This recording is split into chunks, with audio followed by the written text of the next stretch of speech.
Welcome, everybody. Welcome to the home of racing in the United States. As far as ABN's concerned, it's the Indianapolis Motor Speedway. It's the temple of speed in the U.S. One of the most prestigious venues in the world. Opened in 1909. It's been over 100 years of racing here in Indiana. And HTL gets to have its own little slice of history here at the Brickyard. For the second year in a row, it plays home to the HTL playoffs, this time in the round of 8. I'm Carmen. Alongside me, as always, a driver with many accolades and a resume longer than my real-life resume at this point, Kristina Ryan. Kristina, it's Indianapolis. It's a place that, no matter if you love it or hate it, it's a place of prestige. It's a place of mystique, and it has that enigma, that aura to it. You've raced here. You've had podium finishes here. You've won races here. What does a race at Indianapolis feel like? And obviously, for a lot of these drivers still in playoff contention and championship contention, how do you process it knowing that there's so much more on the line tonight? Yeah, well, obviously everybody loves this track, and if they don't love it, they at least respect it, right? We all love to see the spectacle here. It doesn't matter whether we have open wheel cars or circuit racers, stock cars, sports cars. Anything that comes here tends to have an exciting show put on, regardless of the layout, regardless of the car. So, and regardless of the field size, I remember back in the day, way back when, in the old Gran Turismo days, we had great races around here with only about 5 of us. So it's a track that demands your respect. It's a track that I think, I'm not very spiritual, but I feel like this is one of those few tracks that kind of, if you don't respect it, it knows and it'll punish you. It's unique, not only for the shape of it being a rectangle, but also the fact that we are in a situation where you look at it on paper and go, well, that looks pretty much like every other, it just looks like 4 of the same corners. It's not. 4 unique corners here, despite what the map would tell you. And that's the thing I think a lot of these guys and girls are going to underestimate. This track is ruthless if you think it's going to play the same in 1 and 2 as it will in 3 and 4. And likewise, it's going to be mean if you think 1 is going to be the same as 2. Every corner here is uniquely different, and it took me a long time. I've been racing forever, but it took me until only about 3 or 4 years ago to really figure out how different all 4 corners are. Yeah, the chase sprinkled that into the mix. Then you got all these drivers that are scrambling for points and scrambling for historic win and kissing the yard of bricks. It's going to be fun. It's going to be exciting, and for everybody that's on the grid tonight, it's going to be a special race for sure. Absolutely. It's a 2.5-mile track, the same length of that of Daytona and Pocono, one of the longer tracks on the calendar, except for Talladega. And as you mentioned, very different handling, the way the north part of the track and the south part of the track look. We'll pull the track map away and kind of give you a rundown as how this track is. We're looking at pit exit, right? This is going into turn 1. We're looking north. This track is dead north-south. Turns 3 and 4, the north side of the track. Turns 1 and 2, the south side of the track. And the wind here, as you kind of played up to, the wind has such a dramatic effect on how each side of the track's going to respond. What you feel in turn 1 and 2, you're going to be feeling almost the opposite in 3 and 4. And drivers are going to have to kind of realize that, because as this wind changes, it will change on a dime. No 2 laps here are the same. It doesn't matter what kind of car you're in, whether it's Champ Car machines that we'll see on Thursday, or obviously stock cars we're seeing today and Wednesday. You're going to experience so many different things in this car. The wind isn't as bad as we thought it was going to be. Over the weekend, it was about 16, 17 miles an hour. It's died down tonight to about 8 mile an hour, which is phenomenal. It's going to be a lot easier for these drivers, but 8 mile an hour winds, especially when you have that long back straightaway going into turn 3, that's still a significant increase in speed going into that corner. And if it's not completely north-south, like what the wind is right now, that's a little bit of understeer, a little bit of oversteer in either direction. So that's going to be a lot of fun to follow these drivers with tonight. Yeah, and it's so subtle too, isn't it, Carmen? You get into those situations where you think you're in a stock car and you're impervious to the wind. And granted, these cars aren't as aerosensitive as like the champ car machines we'd see race around this track, or used to anyway. And it's a little different. You still feel that, and you might, it's almost worse because you have your guard down. You can't feel it in a way that you go, oh, that was the wind. It's just your car starts to do things that it didn't do before, things that make you feel uneasy behind the wheel. It makes you kind of not trust your race car, which is interesting, and something else you're going to have to do, because these corners are unforgiving. The banking is very short here. Or very weak, I should say. It's relying a lot on that side force. You see here, Swatsworth, not a lot of tilt on the racetrack. Here, it's fairly flat, especially for a 2.5-mile racetrack. You mentioned this being one of the largest tracks on the calendar that's not Talladega. It is actually the same length as Daytona, to put that into perspective for you.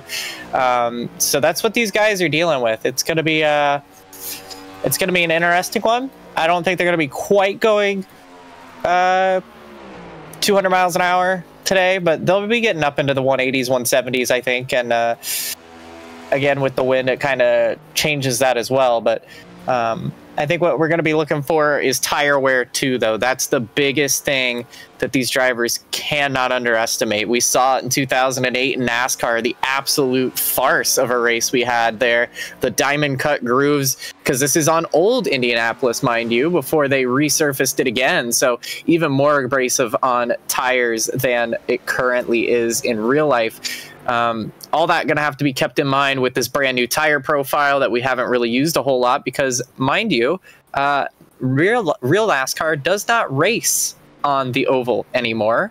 They now race on the road course. So these tires on this track, on this layout, uncharted territory. Looking at the driver's center of your screen, it's Dylan McDonald. He won last week at Chicagoland. The driver that a lot of people had kind of picked as being out in the first round, already secured for the round of 4, already secured for the championship 4 at Fontana in 3 weeks. He is sitting atop the leaderboard right now. 3 race wins. All of them have come in this season. Absolutely phenomenal stuff by Dylan McDonald last week at Chicagoland. He's looking to back it up with another win and make it even harder for those still in the round of 8 trying to punch their ticket in. Right now he's atop the leaderboard, and you can see he's getting a little slideways out of turn 2 there. Very critical to make sure you do not meet that wall at any point in time. Yeah, he definitely doesn't want to, but if he does, you mentioned already locked in early again. He's locked in again now for the 2nd straight round and is going to be fighting for a championship. So even if today goes horrible for him, he'll still not have to worry too much. He's going to be sleeping well at night through these next few weeks. And beautiful paint scheme on that car as well.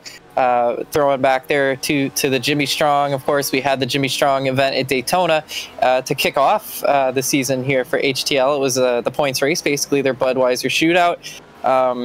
Love the colors on there, and he's giving it a bit of a ride right now. Yeah. He's definitely trying to feel out how that car feels in traffic, but this is what I like. I like how he gets right up behind Selena Thompson and is trying to follow as close as possible. Now you see, I think that's Hunter Peach who's getting involved in the mix here now too. This is important. The dirty air is going to play a factor here tonight. Not much as it has back when we had the giant spoiler era, but you can see here still going to be something to keep an eye on, because your car is going to handle different behind other race cars. Obviously, was a bit loose before, but it looks like now tightening up that nose a little bit with some of the air taken off of it. You can see that little wiggle there. That's another thing to talk about, Carmen. Those curbs are vicious. You don't want to touch them. Yeah, they're not a friendly surface, to say the least. Those raised concrete curbs. One of the very few large ovals to have them. Pocono has it in turn 3, but this is everywhere around. 9.2 degrees of banking around all 4 corners. It's a very symmetrical track in terms of its dimensions, but how it handles so different. You saw there no oversteer that time behind Selena Thompson there for Dylan McDonald. It was very planted and got it right to the wall. You're going to see him possibly look a little bit here to the inside. It's worth noting that we have an EFM setup tonight, so I'm assuming, knowing Emily, that she's made it so these cars handle better in the traffic. We know that's a big issue that these cars have had in the past, even in real life, that following is not really something you can do too reliably around here. So it would make sense to see Dylan McDonald a bit loose out in clean air. That should produce a good race today, because it means that the further ahead you are, the more free that car is going to be, because it's tuned to be able to race up through traffic. So that could give us a great show here, because now you see Selena Thompson starting to let the rear end hang out just a little bit, and Hunter Peach not losing this group either. So getting towards the end of practice, we'll see what qualifying can do. And with these cars getting to sideways, as we see Peach test out the safer barrier, this should be an interesting qualifying. But a quick thing to note, we saw Hunter Peach slap the safer barrier, Carmen. This was also one of the pioneering tracks for the steel and foam energy reduction barrier, and worked quite well ever since they put it in way back in, what, 2000? 2001? Yeah, Indianapolis and IndyCar was one of the pioneers of the safer barrier, and the Hans device, one of the first series to require the use of that. IndyCar and Indianapolis Motor Speedway, now both owned by the Penske Corporation. But a lot of history, and not only in just racing in general, but in safety innovations of these last 25 years. A lot of things that we now think are mainstay started here at the Brickyard. Yeah, it's funny that Indianapolis is one of the oldest tracks in the world, let alone in the United States, but also has always tended to be that pioneer for track safety and pioneer for advancements in motorsport technology and the way they've done things. Of course, they've seen every single series under the sun that you can imagine here, from Formula One to IndyCar to NASCAR to motorcycle racing, all the way down into drag racing a little bit as well. So obviously nothing too crazy, but I've seen just about any discipline hit this track, and it's always been fun. I've had the opportunity to come here a few times in real life, and it is just magic when you step within the confines of the property, smack dab in the middle of Indianapolis, Indiana. It is the keystone for this state, basically. It's what everybody knows Indianapolis for. And I always thought it was cute how the track's shaped like a brick, and it's the Brickyard. Obviously, this track originally paved with bricks back in the day. The whole thing was bricks. Eventually, that didn't work, obviously, so that's why they have the yard of bricks on the track. And if I'm not mistaken, Carmen, I believe that goes all the way back in deep within the paddock area of the track, because I know it goes well into the Formula One paddock zone. So yeah, it goes all the way. The yard of bricks that we talk about, and we'll see it when Lily Peltier Sharp runs across them. The yard of bricks goes all the way to Holman Boulevard, which, for those who aren't familiar with the layout of this track, Holman Boulevard is the back straightaway for the road course here in Indianapolis that you'll see, that we saw obviously on Sunday with Hybrid GTP. We'll see it on occasion throughout the year. We'll see it when ARCS goes there later this year. I think in August, actually. So we'll see the road course section, but Holman Boulevard is the center line. It's an actual public road when it's not used for racing, that you use to get into the infield here in Indianapolis, and the yard of bricks runs directly towards that road. It's named after Tony Holman, who for decades was the owner of this track, and the Holman George family, up until 2020, owned this track for over 70 years. So a lot of history. Absolutely. And we see Lily Peltier Sharp trying to make some herself. The French woman right up against that wall in 3 of 4. That is a good line through there. I think she might have touched it down the back straightaway, so I'm not sure if this lap's going to count or not. Could have been a little bit of latency. But we'll see here as she crosses start-finish what the 44, maybe, what the 45 can do. Crosses the yard of bricks you saw there, and is it going to be valid? No. No, it was not. Next up is Josh Kamen, the other driver with 3 career wins, all of them this season. Yeah, on the back foot, too, after getting involved in Calamity at Chicagoland. Really needs to have a good showing here, and to avoid having to be into a must-win situation. And another driver in a similar situation, Dean Clavitt. Notice these drivers are all going first because it's reverse order of the finishing order from the last race. A lot of chasers going to be starting off our qualifying tonight. Very much so, yeah, because next up's in line, you look at Zach Meredith, Angel Santiago, Selena Thompson all coming out of pit lane here. Meredith, another chaser that is now outside of the top 4. Yeah, quite interesting for sure. Gaiman is currently leading by 0.2 at the moment. So, Meredith, what's up with Meredith's car? I only see a couple lines of blue that indicate the chase drivers. Where's the rest of that number 39 machine? I'm surprised this stroke didn't happen last week. Yeah, but it really blends in with the grass now. Yeah, it does.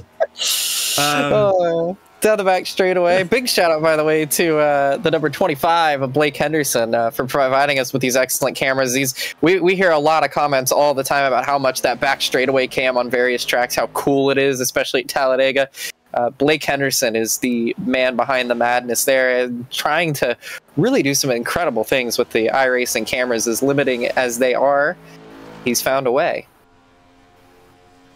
Don't ask him about a Charlotte camera pack, though. We're not going to talk about that one. Yeah. Zach Meredith starts his lap. Santiago starts his lap here shortly. And then Selena Thompson. Selena Thompson, a little bit of news for the Alabama native. Joined Agent Inc. Racing today. Racing for FG Motorsports in this series, but an ABN and its competition, including tomorrow night at Lucas Oil Raceway. She'll officially be a part of the Agent Inc. family. She'll join Alex Martin, Lee Overton, Mike Robinson, and a bunch of others over on that team. So, fun new adventures await for the 63 car for Selena Thompson. Tuesdays, Wednesdays, and Thursdays coming up. Yeah, good for her, of course. Obviously, a great group of drivers, some very nice people over there. Great brand as well. Obviously, I have but I still run under the Prismatic banner, as Meredith here is going to cross the line and go third fastest. But when I race under the Prismatic banner, I still throw my jersey on, and that was courtesy of Agent Inc. And I can say it's a very comfy jersey. I quite like it. Very, very good products, and obviously we have some Agent Inc. branding ourselves for ABN on our website. If you want to go ahead and check that out, there's your free plug, Carmen. Right. Zach Meredith went third fastest here. Santiago's lap was not valid. Selena Thompson's lap was valid. Fourth fastest for the 63 car, the rookie in HTL competition.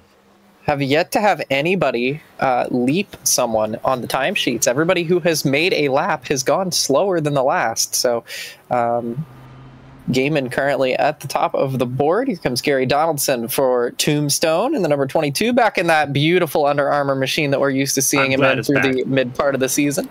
He's had some good liveries here and there as well, of course, to fill in the gaps, but especially with all these spec map mastery going on. 22's up there with him, so yeah, great to see it back too. Also want to shout out Selena Thompson's door number with that beautiful, like, iridescent chrome. The things that people are doing with the spec maps and how they play with the spec map and combine that with the rest of the template, really innovative stuff. It seems people are bringing to the table every week, and I really love it. See Henderson Graphics, the one behind the number 22 machine. It's almost like Henderson's a bit of a creative bloke. A little bit. A little bit. I wish I was. Donaldson starts his lap here. William Britton and Zach McBride also on laps here. You're really going to sit here and tell me you're not creative when you've built an entire website from the ground up? I mean, not with a website builder? Are you kidding me? Yeah. I've coded a website. I know that pain. Yeah. Oh, gosh. You know, we mentioned a bunch of the sports that have come here, all the different motor sports. Haven't yet mentioned golf is another one of the many things on the property of IMS. Yeah. So if you ever wanted to have a few rounds, I don't know why you'd be at the track for anything other than going fast, but if you wanted to be one of those people, you can hit the links here at IMS as well. Yeah, eight holes of the golf course here at Indianapolis are within the confines of the oval, bordering right next to Holman Boulevard and the road course portions of the track. I wonder how that works. Do they ever let them use the golf course while there's like club racing going on or something? Like, are you ever driving down Holman and just get a golf ball on the windshield? Like, So when Donaldson goes third fastest, by the way. Donaldson goes third fastest. To kind of answer this question is William Britton goes sixth fastest. McBride went fifth fastest. When there's racing going on, the first 9 holes outside the track are open. So it has a 9-hole course for essentially for club playing, and then when the track is closed, then there's a little gate on the back straightaway. You just actually right there where the little discoloration is, where they'll be able to cross and use the remainder of the golf course. I could be crazy, but isn't there a disc golf section as well? Yeah, near the snake bit. Yeah. Yeah. I prefer disc golf. I quite like that. It's a little more fun for me, for who doesn't have much upper body strength. You know, I got that wrist action, but I don't really have the whoosh. Can't really. There's a lot that goes on here in Indianapolis. There's a bunch of different broadcasters of display graphics of everything you can fit inside Indianapolis. It's a huge facility. As Chad Swatsworth enters turn 3 on his qualifying lap. Him, Dalton Hayes, and Blake Henderson on track now. Henderson actually going to be the first to take the line here. But Swatsworth was faster of this group currently on track. So we'll see what he can do, because he may challenge for that pole position.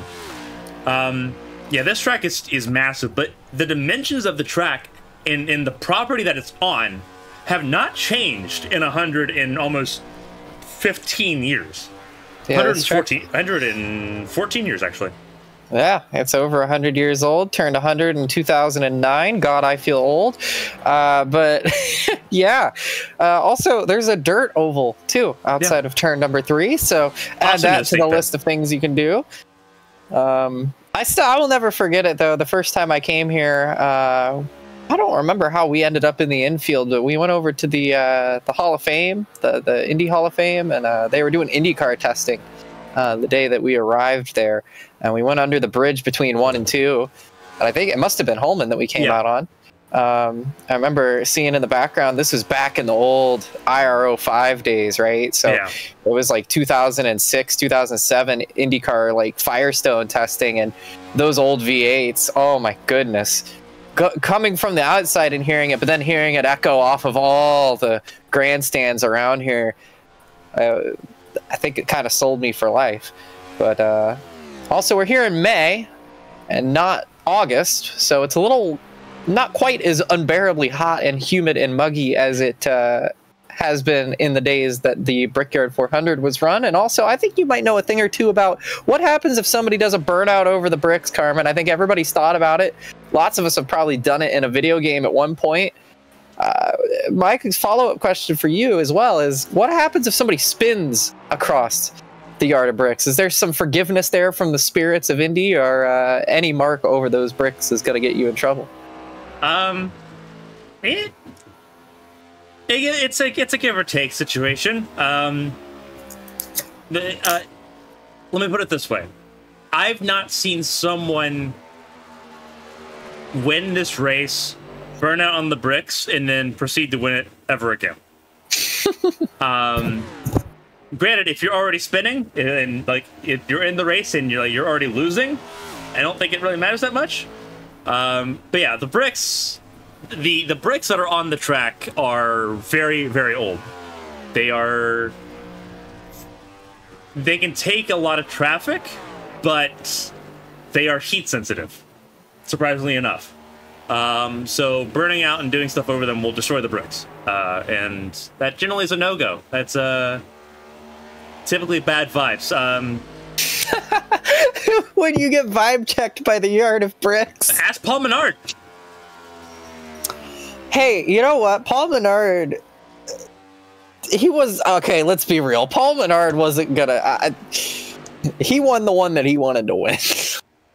He had one to win, and he did it. So, I don't know. I will say... Montoya ran so he could walk. That's true. and Castroneves and Stewart climbed. So... Yeah. And Briscoe. A lot of people have climbed the fence here, which is kind of cool. Hunter Peach looking to try to do that. He was pole sitter at the Arrowhead 500 last year. Set his lap time there, 7th fastest. Swatsworth we watched go 2nd fastest on the board here. Moutre's lap time did not count, but the wind So this is interesting. I've kind of been tracking this. The wind is no longer pointing north-south. It is now a more northeasterly wind, which means that they are understeering a little bit more out of turn 4. Yeah, and I think that might have caused a condition where Boone was turning the wheel so hard to the left that once that car unloaded and the banking fell away, suddenly found himself sliding sideways. Great save. That's one more thing I do want to add to this. I don't think they've ever gone here officially, but I can tell you Indianapolis infield, great little drift track. I've been a bit of a drift junkie lately, if anybody hasn't been following. Let's just say my boyfriend got me into drifting really, really intensely. Love this little track, especially that moto course over there that Height just drove by. Great for sliding some cars around, and we'll be seeing some of that tonight, just maybe not quite with as much smoke. But also a pretty small field tonight. Also, if you're wondering why we're not commentating too much on qualifying, they're kind of launching everybody at once. We get 2 or 3 cars at a time. Gaiman, Swatsworth, and Clavitt still up top of the leaderboard, but I feel like Height and McDonald have a real chance to disarm those two. But yeah, one more question for you, Carmen, before we get things going serious here. Did you drink milk when you won your race here? Your races that you've won on this trip? I've never won here. You've surely won in an official. No. What? Nope. Never? Nope. Never? You're not even in a Gran Turismo? No. Damn. I've won test races, but those aren't like, they're not official and they're not recorded.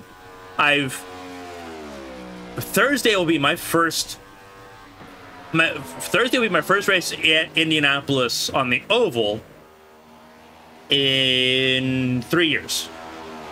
Well, I will always drink milk when I win here. Oh, if I get a podium, I'm drinking milk, without a doubt. Like that, you have to. Dylan McDonald, ask Dylan McDonald. He's our home track driver right now. That's true. He'll tell you, like, drink milk. Doesn't matter. Drink milk. But we'll see if there's a home field advantage here. Yeah. I want to. Do they let? I know they let everybody. Everybody chooses their milk beforehand, right? Can you choose chocolate milk? Is that an option?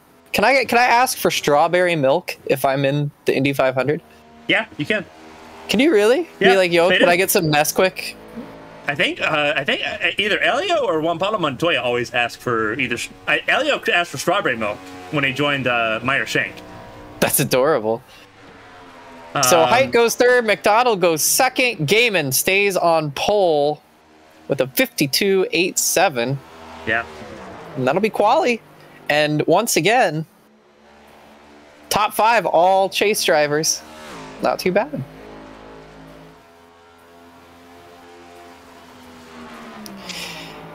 So, Dylan McDonald picking up where he left off, starting on the front row. Josh Gaiman starting on pole for a race that he really needs to go his way. Katie Height finishing second last week out. Not safe, but not in too much danger as it stands. Get a 5-minute warm-up, and then we'll get underway as Selena Thompson makes sure the cones know who's boss in the background. And yeah, that's Swatsworth in the black Mountain Dew car, and your outside pole sitter and last week's winner, McDonald, just behind. This is going to be another thing to keep in note here, Carmen. Those pit entries are going to be important here. Yeah. Yeah, very, very. And pit exit is going to be important as well. Being able to maximize your time exiting pit lane is going to be so crucial, and it's a lot more difficult in these cars than you'd imagine it would be, because you're trying to shave tenths of a second off of your lap time. On cold tires, and we know how heat sensitive these tires are, it is very treacherous to do, and it's I would say pit exit's more treacherous than pit entry here. I would agree. Pit entry, especially here, you don't have to use those warm-up lanes in turns 3 and 4. You only have to use the warm-up lane in 1 and 2 on exit. So yeah, you can use that banking, and just as long as you break the car down in a straight line, you should be okay. Getting in is just about speeding.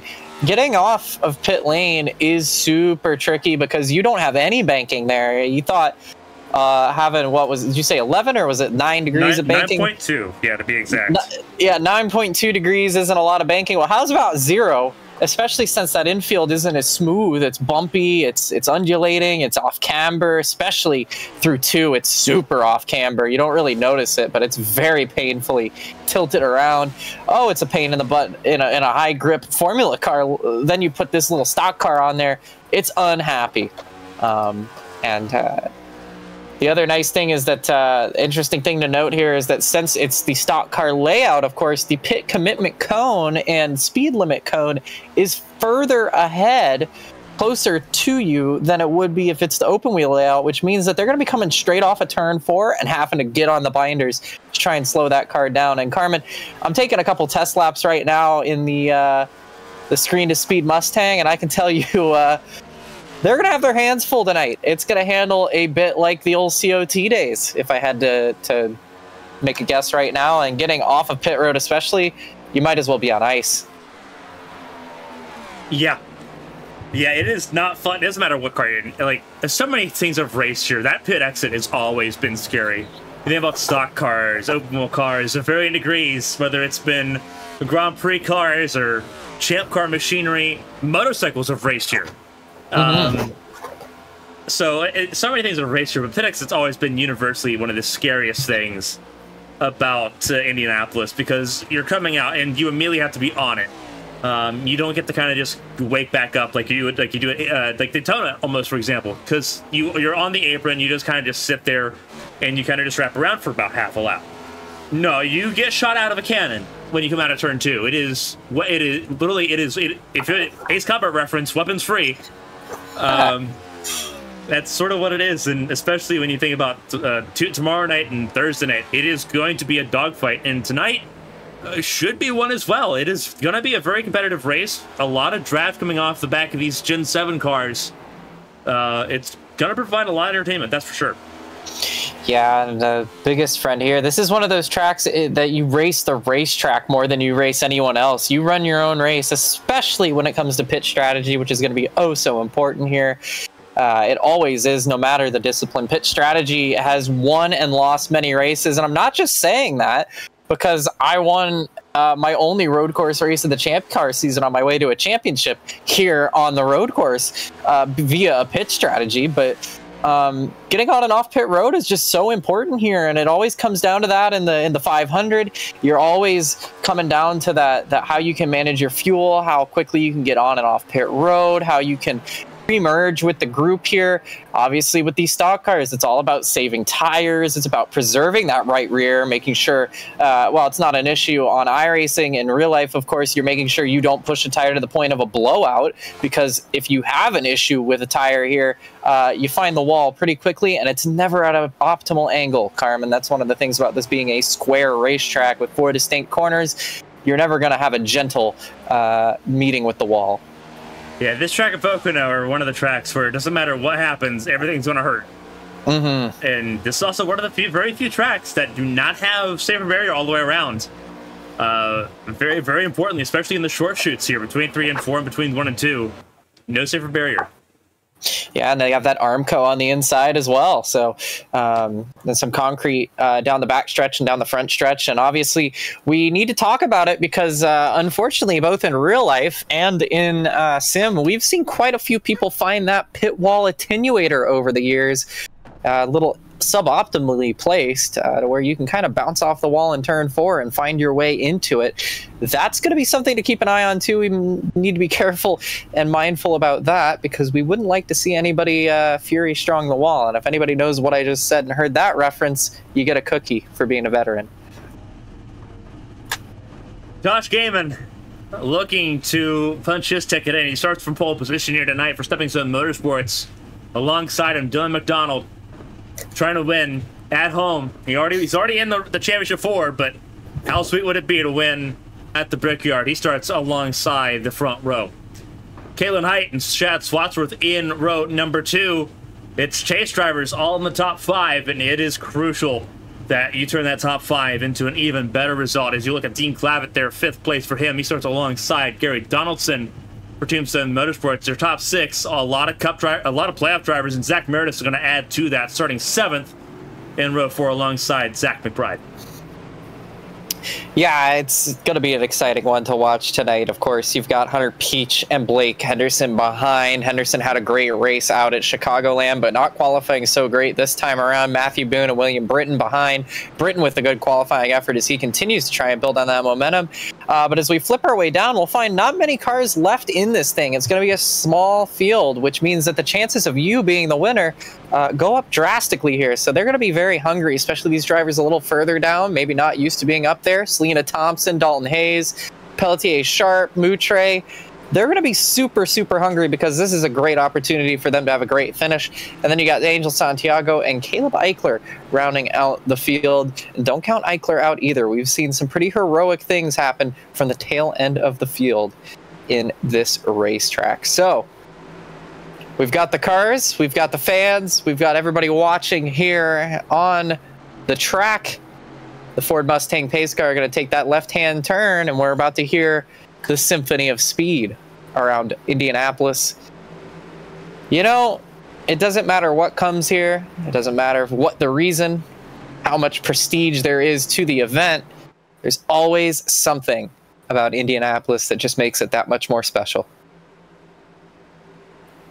Absolutely. It is Indianapolis. It's one of the crown jewels internationally. It's not just in the U.S., it's internationally.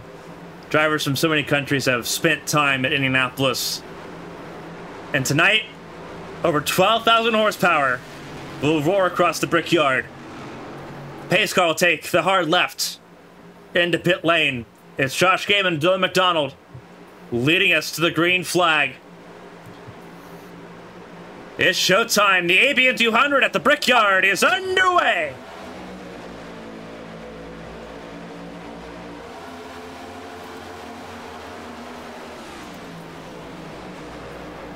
Already trouble already. Trouble. That is McBride.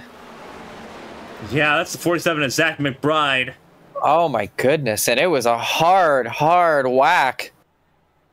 And his race is done. Just as it began, this is very Indianapolis. Oh. All the time to remember. Obviously, you think about the 500. Mm-hmm.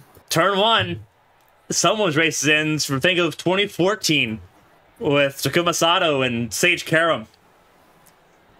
It's one of those situations where you can't get greedy, and McBride, I think, went for a 3-wide move in turn one, and I don't think it worked out. Well, clearly it didn't work out, but I wonder how this one precipitated. Watch that lime green car and then Gary Donaldson in the blue and white. You can see Gary didn't get a good start on that outside lane. He's got everybody checked up there.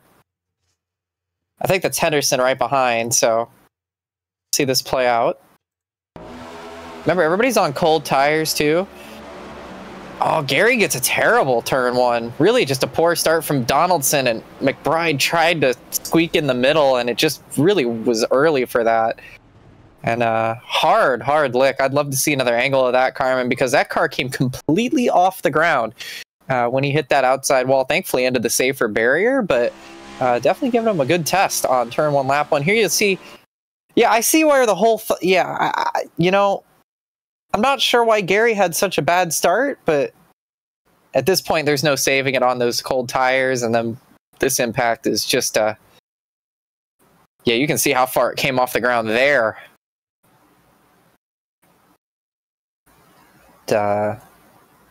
Single car incident. We'll see it here from this angle. Yeah, this is in real time, and it's going to be ugly.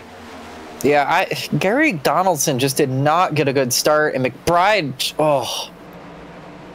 McBride tried to take advantage, and you can't be greedy here. And we talked about this. We kind of alluded to it a little bit earlier. How bad it can be when you get greedy. This is a track. The superstition around Indianapolis is that the track kind of chooses who wins. You know, I believe that the house always wins whole moniker, if you want to believe in that. The track sort of determines who wins. You can have the best race in the world, but if it's not your day of finishing second, you have to play according to the track. You have to play according to... You have to play according to the circumstances. You have to play a longer game. It's an endurance event. Doesn't matter if it's obviously 200 miles tonight. It'll be 200 miles tomorrow night. Not tomorrow night, Wednesday night for the ABN Admin Box Cup Series. It'll be 500 kilometers on Thursday night for Champ Car. You have to play to that distance. You can't play lap 1. You can't play lap 10. You're not going to be a hero. Those that try playing hero will always get burned. And that was sort of Zach McBride there. Zach McBride should have just kind of checked up a little bit and sort of sat. And as a result of not doing that, he is now the race's first retirement of this event. You know, I'm going to challenge that a little bit. I agree for the most part with what you said there, but I feel like it rewards the brave. I think it, you can't get greedy, but I feel like this track really does reward the brave and the risk takers, as long as they do so in a smart manner. I am only saying this because I've been able to pull off some incredibly risky moves that I feel like the only way I could have pulled that off was a little bit of lady luck happening for me. This is in the grass. We've seen some incredible moves in real life. Sometimes things just work here, but it's almost like a bargaining chip, right? You need to give and take. You need to respect the track, and it's almost like, I don't know. It's very superstitious. This is one of the most superstitious tracks really in the world, and it's one of those deals where it feels like you're in a relationship, and it's not a dating relationship, but it's like you and a brother, you know? It's like you and a sibling. It's like you love each other, but you hate each other, and one of you is always trying to get the upper hand. I feel like this track really, it comes down to how much your knowledge is, how patient you are, and how smart you are. You can't just throw moves willy-nilly, but if you know the track inside and out, it rewards you for that knowledge. It rewards you for being able to have that skill on display. And that's why these drivers love this track so much. It's a driver's track. You can make things happen here, and you just got to know what you're doing and know when to make the moves. And for McBride, right move, wrong time. Yeah, there's time and place for it, and that move, just trying to force through wide that early, it doesn't work in open wheel cars that are a lot smaller. It's not going to work in stock cars. That's an easy way to get bit. You do that coming out of 2 when everyone can fan out. You don't do it going into 1 because you're funneling down to 1 lane. Yeah, it's very hard to make those moves stick. Of course, we barely get double file with stock cars. However, we weren't up to speed yet, so it was a feasible idea, but yeah, very risky, and especially with a field this small, not a lot of time to lose, but we'll see it again here. We are going to get the green flag with 76 laps between us seeing someone drink some milk in victory lane and kiss the bricks. The answer to who it'll be coming up right now. Green flag back in the air for the first restart of the night.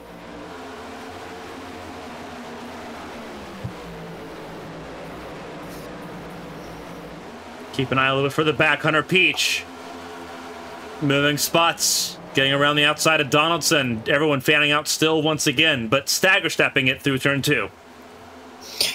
Yeah, it looks like a little bit more thought put into how they approached the start here. Everybody fanning out down the back straightaway. Now you can go 2 wide. Now you can go 3 wide, but now you got to figure it out before you get into turn 3 and 4 here. And Peach gets sideways, and Henderson's in the wall. So is Donaldson. Or, excuse me, that's Donaldson. Henderson's not in the wall. Saw the blue and white.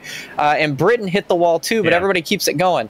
And that's what we were talking about. You got to sort yourselves out before you get into turn 3 and 4, or else you're going to have issues. And I think Donaldson might have some larger issues on that right front tire. Yeah, he pancaked the wall pretty hard there.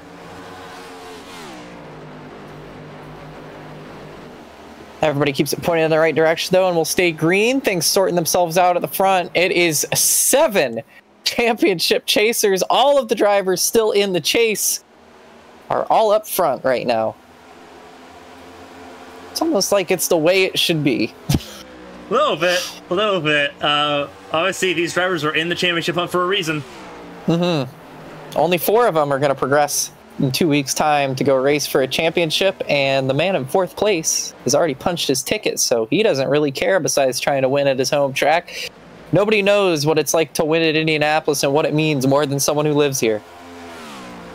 Yeah, right now he's doing a really good job just kind of holding station. He's behind Chad Swatsworth in 3rd. Meredith sitting in 5th. Dean Clavitt down to 6th. He's lost 1 spot. Henderson up 3 spots from where he started. He started this race almost in 10th place. He started this race in row 5. But Boone challenging Moutre further back for position. They're fighting over the 11th spot side by side in 1 and 2, and just about going to try and keep it going through 3 and 4. You see Selena Thompson in the background and Hunter Peach that you mentioned there, who was moving up spots before getting a bit loose. On board with the Monster Energy on board for Matthew Boone in the number 83. Back it out a little early, let that machine ahead of him kind of get the corner. And look what he does here when he backs up that corner. It allows him to get a better run off. If he does it again through 3 and 4 here, going to be able to carry that momentum and make another attempt here at Moutre, and that's exactly what he's going to do. This is what's called setting up a pass, ladies and gentlemen. Do a little side draft there on Moutre, perhaps. Pull him back. There he goes. Now Moutre has the option to try and side draft back, but this early on, he's going to try and hang on the inside here. Great camera work. You see Thompson with the best seat in the house, but Boone's clear. And that was a pass that he set up coming into turn 3 and completed going into turn 2. That's why people like this track. When you set up passes, it's so rewarding, right? You got Moutre now, who's all over the back bumper trying to make something happen. Maybe a little bit of payback. Nope, just going to push the 83 for now and bide his time. Selena Thompson looking a bit scrappy in the background too as well. Yeah, that's the thing that I think is kind of frustrating as someone who loves this track. Everyone says, "Oh, you can't pass here." You can. It's not a plate track. It's not an intermediate track. It races completely different. And it shouldn't be. Yeah. I always think of the old Tony Stewart quote where they asked him about the passing, and he goes, "If you want to do passing, we can go out on the highway and pass cars all day. We're racing. Yeah. This is a racetrack." And that's what I love about it. Tony Stewart is going to be another one who's probably going to sum this track up more than any. He's raced this track a bunch, started his career in the open wheel cars before moving over to NASCAR back in 1999. And obviously we know the rest is history there for Smoke, but Ryan participated Moutre in the double as well in the greatest day in motorsports, where the Monaco Grand Prix followed by the Indy 500 followed by the Coke 600. Many drivers in the States doing the double, running the 500 miles in Indy and then running 600 miles in the Coca-Cola 600 in Charlotte. Tony Stewart, one of the drivers to successfully have completed all 1100. I believe Kurt Busch has as well, at least attempted to. Robbie Gordon's another driver that attempted. 4 drivers that attempted it. Kurt Busch, Tony Stewart, Robbie Gordon, and John Andretti. Ryan Moutre falling back a little bit off of the back bumper of Matthew Boone, trying to set up a pass, same way that Boone did to him, as Boone tries to go for the top 10. Yeah, I think Boone's on the move. He's got it figured out right now. We saw how comfortable he was sliding that car around in qualifying and in practice, so I think he's definitely one of the drivers that are a little more experienced with leaning on that right rear, but you got to be careful not to burn too much of it out. 10 laps around here is enough to go through almost an entire set of tires. It sounds like it's early, especially with that caution, to be having tire problems already. But this is a track where if you aren't careful with your tire, you're going to be falling back in a hurry. The drop-off here, probably the worst of any racetrack on the calendar, bar maybe Atlanta, and you can see already in the background there, I believe that was Gary Donaldson pulling down to the inside, not into the pit lane. No, that's Eichler fighting with Britton and Donaldson in the back of the field there. So, yeah, and Dalton Hayes there as well. 50 there for him. So they're scrapping for hashtag not last. Up front, Gaiman losing a bit of tire, saw him sliding around a bit, but Height just had a bit of a moment out of turn 2, which is going to open the door for Shad Swatsworth to try and make a move for P2. Maybe let Gary McDonald get a little, or excuse me, McDonald get a bit in there as well. Yeah, Dylan McDonald's there in 4th place. The top 4 is beginning to separate itself a little bit from the likes of Meredith, Clavitt, and Henderson. To see that next cluster of 3. It's interesting though, because they were both everybody was all over Gaiman a lap ago, and in just one lap of battling, they've lost a full second now, and are probably about to fall out of the draft. So Swatsworth better get on with the program now that he's gotten around Height. I'm not sure if Height had an issue or just was trying to save a little more tire, just didn't get a good run or whatever, but Swatsworth's on the move, and it looks like Dylan McDonald likewise is trying to take advantage. But they can't fight for too long, because then they're going to lose a draft on Gaiman, and then they could be in big trouble. Gaiman's still leaning on that right rear a lot, but This man's not any more comfortable than in the lead of a race. And once he gets there, Carmen, it's hard to let go of it. Yeah, Gaiman, when he's on it, very few can stop him. Right now, he's looking really good. He set a really good first half of that lap that he's on right now. We'll see. It might be a purple lap here. It is not. A lot slower there in 3 and 4. Yeah, he's wiggling around a lot. He's kind of, I call it the rocking horse. He's getting in there, and the car is kind of tilting, where it's like rotating on a yaw point and then kind of coming back. It's fighting between rear grip being gone and front grip being gone. And you can, if you look at it really close, you can kind of see it rocking back and forth. That's why I call it the rocking horse, is where it just kind of shifts around through the corner. He's modulating that throttle to try and make the most of it, losing a little bit of time here, gaining a little bit of time here. You're going to see that gap ebb and flow a lot. It's going to move back and forth as now they're separated enough to be out of the draft. Swatsworth is better in some corners. Gaiman's better in some corners. And Gaiman seems to really be struggling through the turn 1, but seems to get it back in turn 2. And then Swatsworth just a touch better in 4, and they're about even in 3. So I think overall advantage still just a bit to Gaiman, but only by about a half a tenth. You see Swatsworth here running a bit wide in turn 1. That might lose him a bit more time, but Gaiman struggling a lot in turn 1, loses a tenth here, but watch, he'll probably gain it back as he comes out of turn 2 and he starts to gain it back. It's incredible how 4 corners on this track, they all look exactly the same on the map. They have the exact same banking, and yet everybody drives them different, and everybody's better on all 4 corners. That's what makes this track so special. We have the weather information up on the right side of your screen, and I've been kind of tracking this a little bit.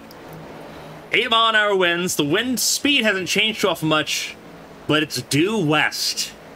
So it is understeery. It is very understeery in turn 4 right now, but it is very front heavy in turn 2.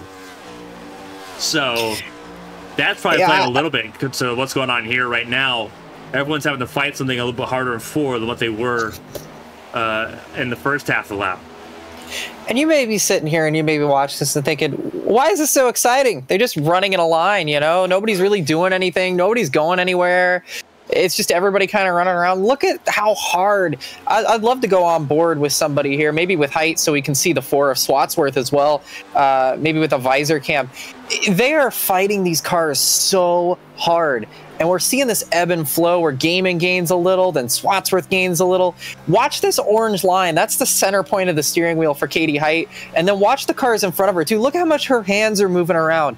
Watch her as she comes out here. She's almost had the wheel straight for the whole exit of turn 4, just using the throttle to turn that car. And watch how it reacts with the 4 of Swatsworth. Watch that car wiggle around. Watch the yaw.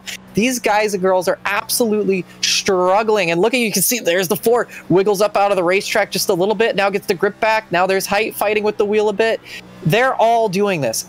All of the 16 drivers still on track are doing this right now. And you can see as she tries to work that wheel, trying to keep the car underneath. There is so much horsepower and nowhere for these tires to go.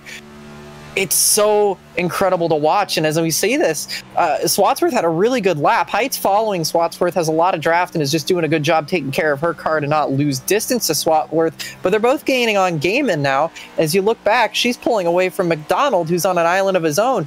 But you can see him even working the wheel in the back. That is why it's so important, and Gaiman pits for the lead now.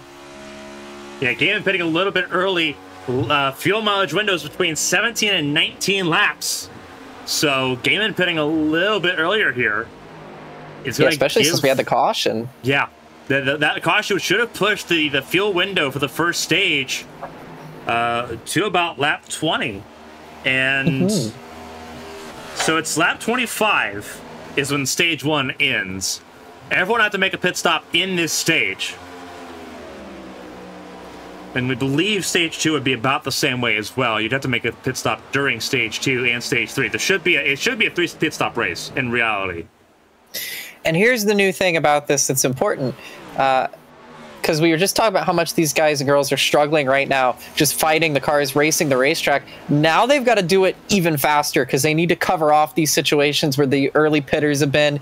Now they need to try and manage their fuel. They need to manage the tires. They have to get in and off of pit road and hope that they somehow slot back out with a better position than they slot in with. For somebody like Katie Height, this is a good opportunity to try and pit, try and get ahead of the 4-car of Swatsworth if you can, get a good in lap, something like that. But it looks like they're going to have a bit of a scrap there. You see Selena Thompson. We had Meredith in the pit lane as well. So this is the battle for the lead currently, but it is going to be Gaiman that's the leader when this all pans out. And they're going to put, looks like they're going to put Thompson a lap down, but Thompson's fighting to stay on the lead lap right now to try and stay in this race. So every reason for her to stay where she's at. And that's another thing that might be a problem here. Lap traffic. Don't tell J.R. Hildebrand about lap traffic. Height comes in now, doesn't have to deal with the lapper. And that comes in too. Yeah, so worth noting, Swatsworth has not cleared Thompson yet. Thompson's not slow, should be a little faster on fresher tires, but that's going to take a little bit of the handling away from the 4-car, or at least make it handle a little bit differently. So we'll see if this affects him at all. Of course, the undercut should be massively powerful here with how the lap times have dropped off. For example, Shad Swatsworth's best lap in the race so far was a 52.7. Last time across the stripe, a 53.4, so almost a full second slower, even on these reduced gas tanks. So about 7/10 a lap difference. That being said, that should give Height the jump that we were talking about a lap ago, trying to get that jump. You see a little bit of a wiggle from Swatsworth, but how well can he get into the pit lane? We know Height had issues with pitting last week, maybe taking it a bit early, a bit easy here. Who knows? We'll only know once Swatsworth pops out of the pit lane and back in front of the field. But they should have a chance to all be jumped by Zach Meredith, who pit a few laps This is early. important right here. You talked about the undercut. It did not work for Josh Gaiman. Katie Height jumped Gaiman in that pit cycle. Oh, wow. And on the fresher tires. That's interesting. I would have thought for sure Gaiman would have had a better run. I'm not sure if he had a bad pit entry. It didn't look like he slid the box. I was keeping an eye on him. I wonder if he just came in and didn't come in as aggressively. So the issue is that got fresher tires, but they're colder, so it's going to take her a second to get those up. And Swatsworth now leaving his box. Sorry to cut you off, but now they both go by Swatsworth. So the undercut worked a treat for Height and Gaiman for that. Oh, Gaiman got big loose there for gaining on Swatsworth, but for whatever reason, Gaiman couldn't get the tires fired up in time, and now Height is the leader, going to be the leader, I should say, once everybody pits here. Boone is currently the leader. So everyone's taking fuel only on this stop. Matthew Boone pit on lap 2, so he's probably going to have to come in. If he doesn't come in before the stage break ends, I'll be surprised. But for Caitlin Meredith. Meredith came in. No, Meredith just passed Swatsworth. Oh, Sorry, it was one of the first battling. Yeah, they're battling here. Went up on the inside and caught the curb and got a little bit loose. But Swatsworth, the big loser here so far, losing a lot of track position and a lot of time, because you see who else is up in front there is McDonald. Yeah. So, yeah, wow. So they didn't. None of them took tires. That's an interesting call. I guess it makes sense that they want to get to the end of the stage. Swatsworth took 2. Gotcha. I was gonna say it would be kind of crazy to not take tires at Indy, but especially with how slow the cars have been. But let's see what happens here. Yeah. So Matthew Boone's in pit lane now. So we believe Dalton Hayes, if he doesn't come in, he'll inherit the lead here. Remember, with HTL, pit lane closed with 2 laps to go. Mm-hmm. So Hayes has stayed out. Yeah. And he's the last car, so he does have some right front damage on the number 50 machine. Yeah, he's found the wall. Yeah, very interesting. Kind of comparing pit stops here. Caitlin Height had a 6.9 second stop. Gaiman had a 7.7 second stop. But their pit lane times, 2 seconds the difference. And as obviously the moniker is a second's a football field of distance here. Mm-hmm. Not so much the case in these cars since they're slower. But Katie had a way better exit lap than Josh Gaiman. Josh Gaiman had a very slow pit exit lap. His first lap back on tires was slower than that of Swatsworth, who had not yet come down pit lane. So there you go. That's where the difference was. Because I would say about a second wasn't enough for Height to take that lead back, because it was about a second, but she had a pretty sizable lead over Gaiman. Gaiman's only just started to claw it back. There's Hayes in the pit lane. You'll see in the background, way at the top of your screen, those two. That is Height and Gaiman. So they're going to have a bare-knuckle fight to the end here to see who wins stage number 1 as we come to the line for 2 laps to go in the stage. Hayes will fall back a bit, but should stay on the lead lap pretty handily here to the end of the stage. So now what does Gaiman do? Because he's not been in the lead. This is the first time he's not been in the lead, so how's his car going to handle? He's learning that now, and you can see how sideways he was getting through some of the corners. Height nearly hitting the wall there out of turn number 2, maybe just brushed it. Do you go for it here for the stage? I think you have to if you're Gaiman, because you need those points, no? Yes. Both of them are in a position where they should... I don't know. Gaiman, I don't think, is going to throw it away too hard. I don't know. Maybe. He's had a look there. Oh, and he's still going to have a look. Yeah, he's pushing her now. Oh, almost to the attenuator. Now they're going to be side by side down into turn number 1. Yeah, I'm telling you, Gaiman knows what the plan is here. He has to win these stages because he's out of the championship at the moment. Height Safe has a lot more to lose than Gaiman does. Yeah. Gaiman wiggling all over the place, though. Does Height try to fight this one back or just let him have it? Oh, he's so loose, though. He's burning up the stuff. Now Height gets a little bit of a wiggle there. Lots of sparks coming out of the back of the 11 as well. No damage on that car. I think that was just an issue with iRacing, so no worries there for Caitlin Height fans, and no worries either for Josh Gaiman fans, because he is on it right now. Height struggling a bit with the grip here in the closing stages, but so is Gaiman as he slides up the track. Now you're starting to understand, if you're watching at home and maybe never seen a stock car race here before, now maybe you're starting to understand why we love this so much. Look at them struggling with their cars as they come across start-finish. Gaiman trying to break the toe. White flag is out now in stage 1. Very incredible stuff, and Dean Klavitz closing in just a little bit as these two battle. 3 seconds the gap, but if something goes wrong, it can go terribly wrong here in Indianapolis. We've seen that before. All it takes is just one little wiggle and you're in the wall, so they need to be super careful. With the champ car strategy of serpentine down the back straightaway, Caitlin Height didn't fall for it. No, she hates that kind of stuff. I've been her teammate. I've raced with her for years. Yeah. She hates that kind of tactics. She doesn't fall for it very often. She doesn't go for it much, sometimes to her detriment, but she's adamant about just being consistent and running her line. Not close enough to get the stage win on this occasion, but going to hang on for some solid points. But Josh Gaiman going to be making a statement here. Battle for the final couple positions in the stage, but I think it's all pretty well spread out. Gaiman wins stage 1 over Height and Clavitt, with Swatsworth, McDonald, and Meredith rounding out the top 6. Santiago, Boone, Henderson, and Pelletier Sharp. As you see her there ahead of Hunter Peach in orange car, she will get some stage points. And just a reminder for those that are newer to HTL or whatever, the stage break doesn't come out until the 10th place car crosses the line. So once Pelletier Sharp crossed the line, we saw the caution come out immediately. That does kind of give a merit to continuing that battle, even after they've crossed our finish line. Try to get what you can get. But I believe they're scored at the end of the stage regardless. It would just be for the track position for the next stage, if anything. But nevertheless, Gaiman is the leader and wins stage 1, which is pretty critical, Carmen. He needed to do that after a horrible outing at Chicagoland. I think he finished last. Yeah. So he was one of the first ones out, and this is going to help Caleb Eichler. Eichler will get the free pass position here. So Eichler will become the 17th car on lead lap. Zach McBride out of this race after crashing in lap 1.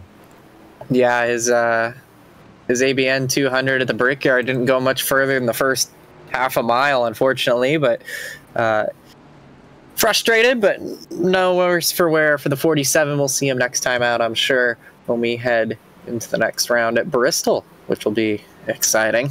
And remember, it's a win and you're in chase, so if Gaiman wins here tonight, all those things we were talking about, needing points, needing to get back into the championship, needing to do something, if he ends up winning tonight, which we've seen him do at Darlington, really resurrect his championship hopes, he could walk out of here tonight with a nice little trophy, a date with some bricks, a lifetime supply of milk, and a championship 4 ticket.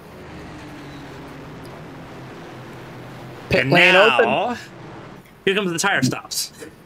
Yeah, I was wondering how they hadn't taken tires, but now I'm really glad that they didn't, because we saw how hard they were struggling with those cars at the end of the stage. It was some brilliant racing between Gaiman and Height, and I'm watching them come down pit lane. Gaiman a little bit leisurely on the speed limit here. Height physically almost pushing Gaiman down the pit lane. Now Gaiman gasses it up a little bit. All over the back of the gearbox, though, is that number 11, as she tries to find her box here and get in and out of the pits ahead of Gaiman first. It's an early, gentle ginger entry for Height that's going to cost her a little bit of time, but rather lose a 10th or 2 here than 3 or 4 spots like she did at Chicagoland. So Peltier Sharp in and out. Strategy call on the 45 car. She took tires on her first stop. And Height beats Gaiman out of the pit lane. I watched Height come to a stop in that box first. She was very adamant about trying to get something to happen here. I'll tell you what, Gaiman had a better pit box entry, a lot more aggressive, a lot faster, but he did not get out of the box very nicely at all. Height came launching out of this pit box like it was nothing else. Peltier Sharp with a strategy that I kind of like. She's going to be on worn tires, but she was towards the back of the field, so why not make this call? She's going to be leading the race. She's going to get some bonus points for that as well. So Lily Peltier Sharp, we haven't seen her at the lead of a race since all the way back in Kansas, where she nearly won the thing. Yeah. Here she is with an opportunity when we go back to green to go for it again. Yeah, Peltier Sharp pit on lap 22 and took 4 tires on that stop. Now pitting again here on 27 and taking fuel only. So her gamble is she knows that a pit stop's coming in stage 2, and she'll be pitting. She'll be one of the first ones to pit 4 tires. Her idea is that maybe she'll be able to keep that leapfrog going when she pits a little bit off sequence there. And do the same thing in stage 2, which is not a bad idea. She's setting in motion she's setting a motion and plan for the full race distance. It's not just a stage. She's trying to keep herself in that cycle of ending up front near the end when pit stops have cycled through. We'll see how it works, because again, pace matters a lot here, and we know how much the tire fall off can be. Yeah, but why not? Sharp. She was already towards the back anyway, didn't have a great start, didn't really get involved in any incidents, just wasn't quite fast, so why not shuffle things up a little bit? The worst you can finish, 17th. Quick thing to note, the 25 of Henderson, Peach, Boone, Moutre, and Donaldson all coming in and top off in the pit lane. Dalton Hayes had an extended visit to pit lane to try and fix some of the damage on that number 50 machine, trying to get that Stepping Stone Motorsports car back out and running. And William Britton had a pretty long stay in the pit lane as well. That car looking a bit cleaner than the 50 car is. But yeah, everybody else still circulating except for Zach McBride, who again we lost on the very first corner.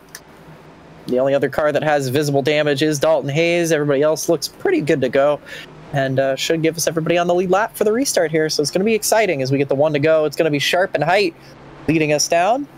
Height on the outside. No love lost between these two.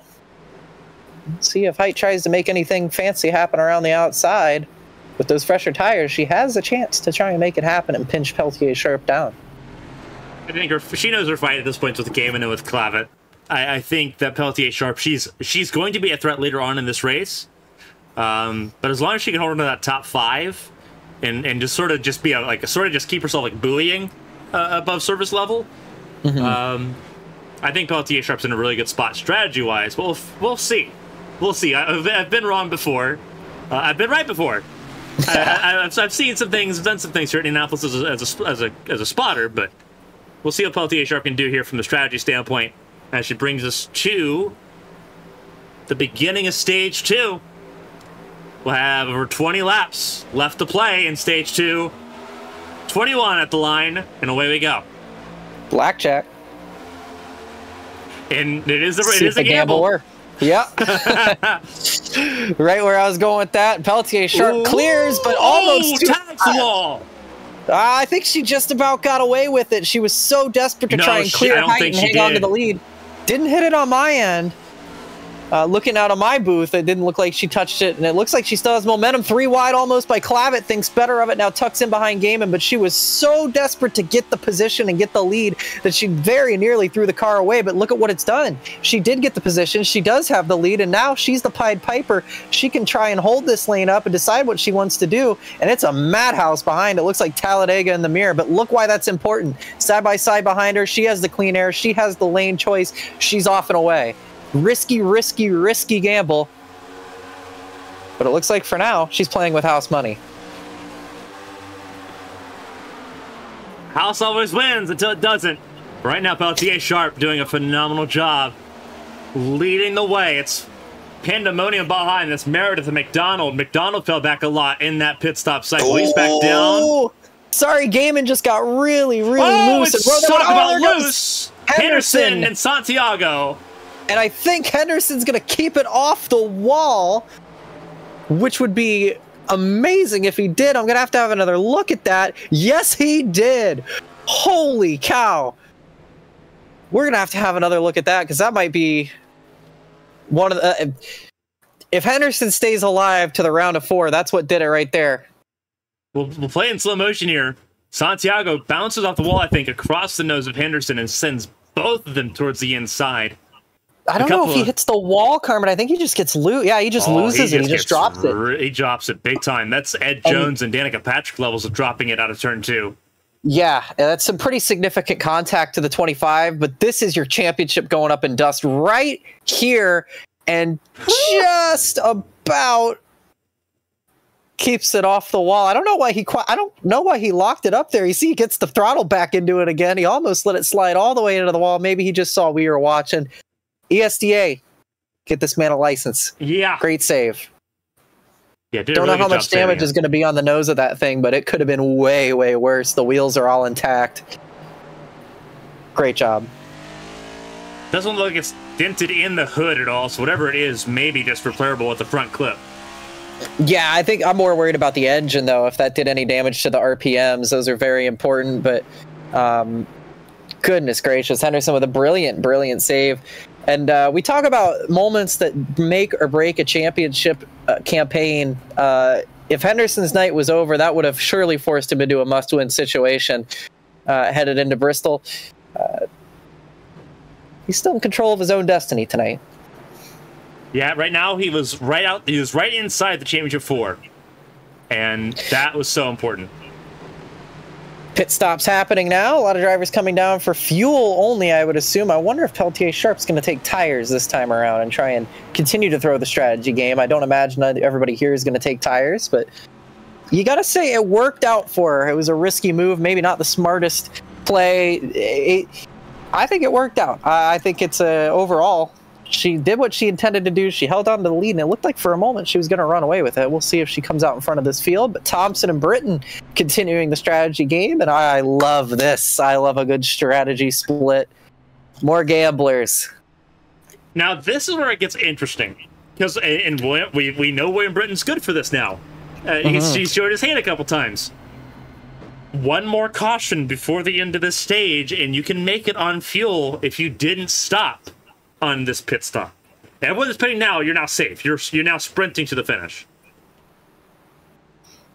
I wonder if they think they can save a little fuel under caution if we continue to have them, though, because that sure could push you into a situation. It looks like Height wins the race off pit road over Gaiman and Sharp. So most of those that came down for fuel only. Peltier Sharp also came down fuel only, but a slower pit entry. Well, there you go. But still, keeping with the strategy here. Just going to fall back a few spots, but now behind Gaiman and Height. You can see the rest of them coming out onto the back stretch behind. So this is interesting. So you have 2 cars that stay out here, which will have the same, they all have the same tires, so it's just lighter fuel loads on the 63 and the 72. So really just free track position for them, because everyone's going to have to pit again anyway.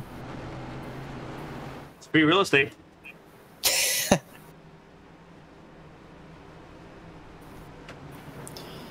So Selena Thompson, once again, going to be leading laps tonight.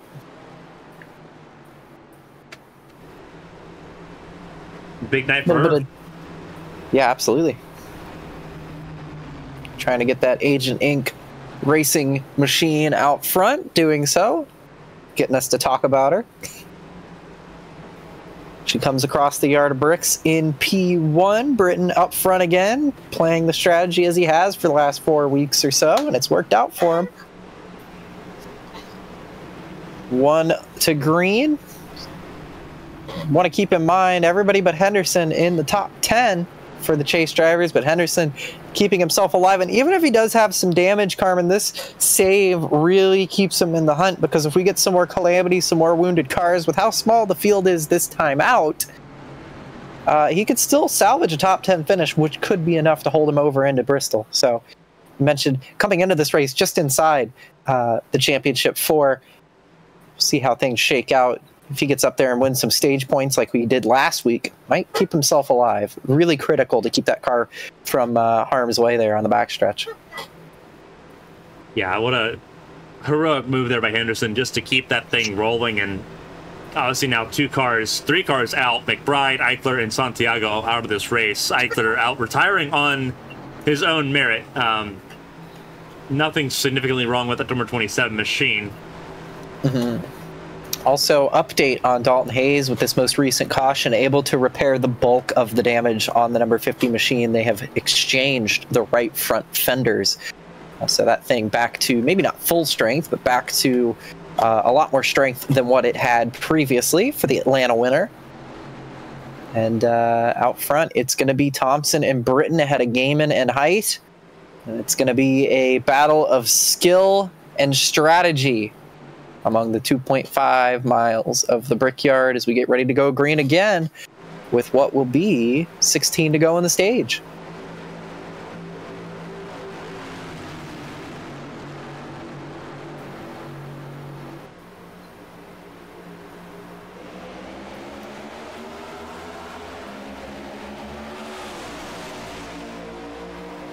I'll tell you what, Carmen, with 16 to go in the stage, are you sure they can't make it from here? I think it'd be pretty close, but I think with another caution or two, they could make it from here. It's a very close margin. Britton is in a lot more danger, I think, than Thompson is. Because Britton's wounded. Mm-hmm. Thompson's not. But the thing here, Gaiman going for the lead. Yeah, Gaiman to the lead now. Height on that inside line, trying to follow him through. And she'll do so pretty easily there. Well, Britton's still hanging on the top. Going to actually get a little bit of a run on the top, but now I think she'll clear. You got Meredith in the background, who's moved up to the 3rd position of the chasers as well. Tucked her right up behind Thompson. Down the front straightaway now. Gaiman has that advantage that he had at the start of the race, and now it's Height in tow. Thompson playing defensive here on the inside of Meredith, who is looking for a lane to go for. And now 3 wide as Britton slides up the hill. Now they sort it all out. Thompson and Meredith continue their battle. And Britton hanging in there now. Peltier really Sharp trying to get around as well.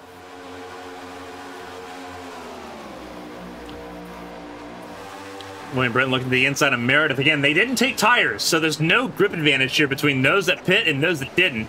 It's all a fuel strategy number that they're trying to meet.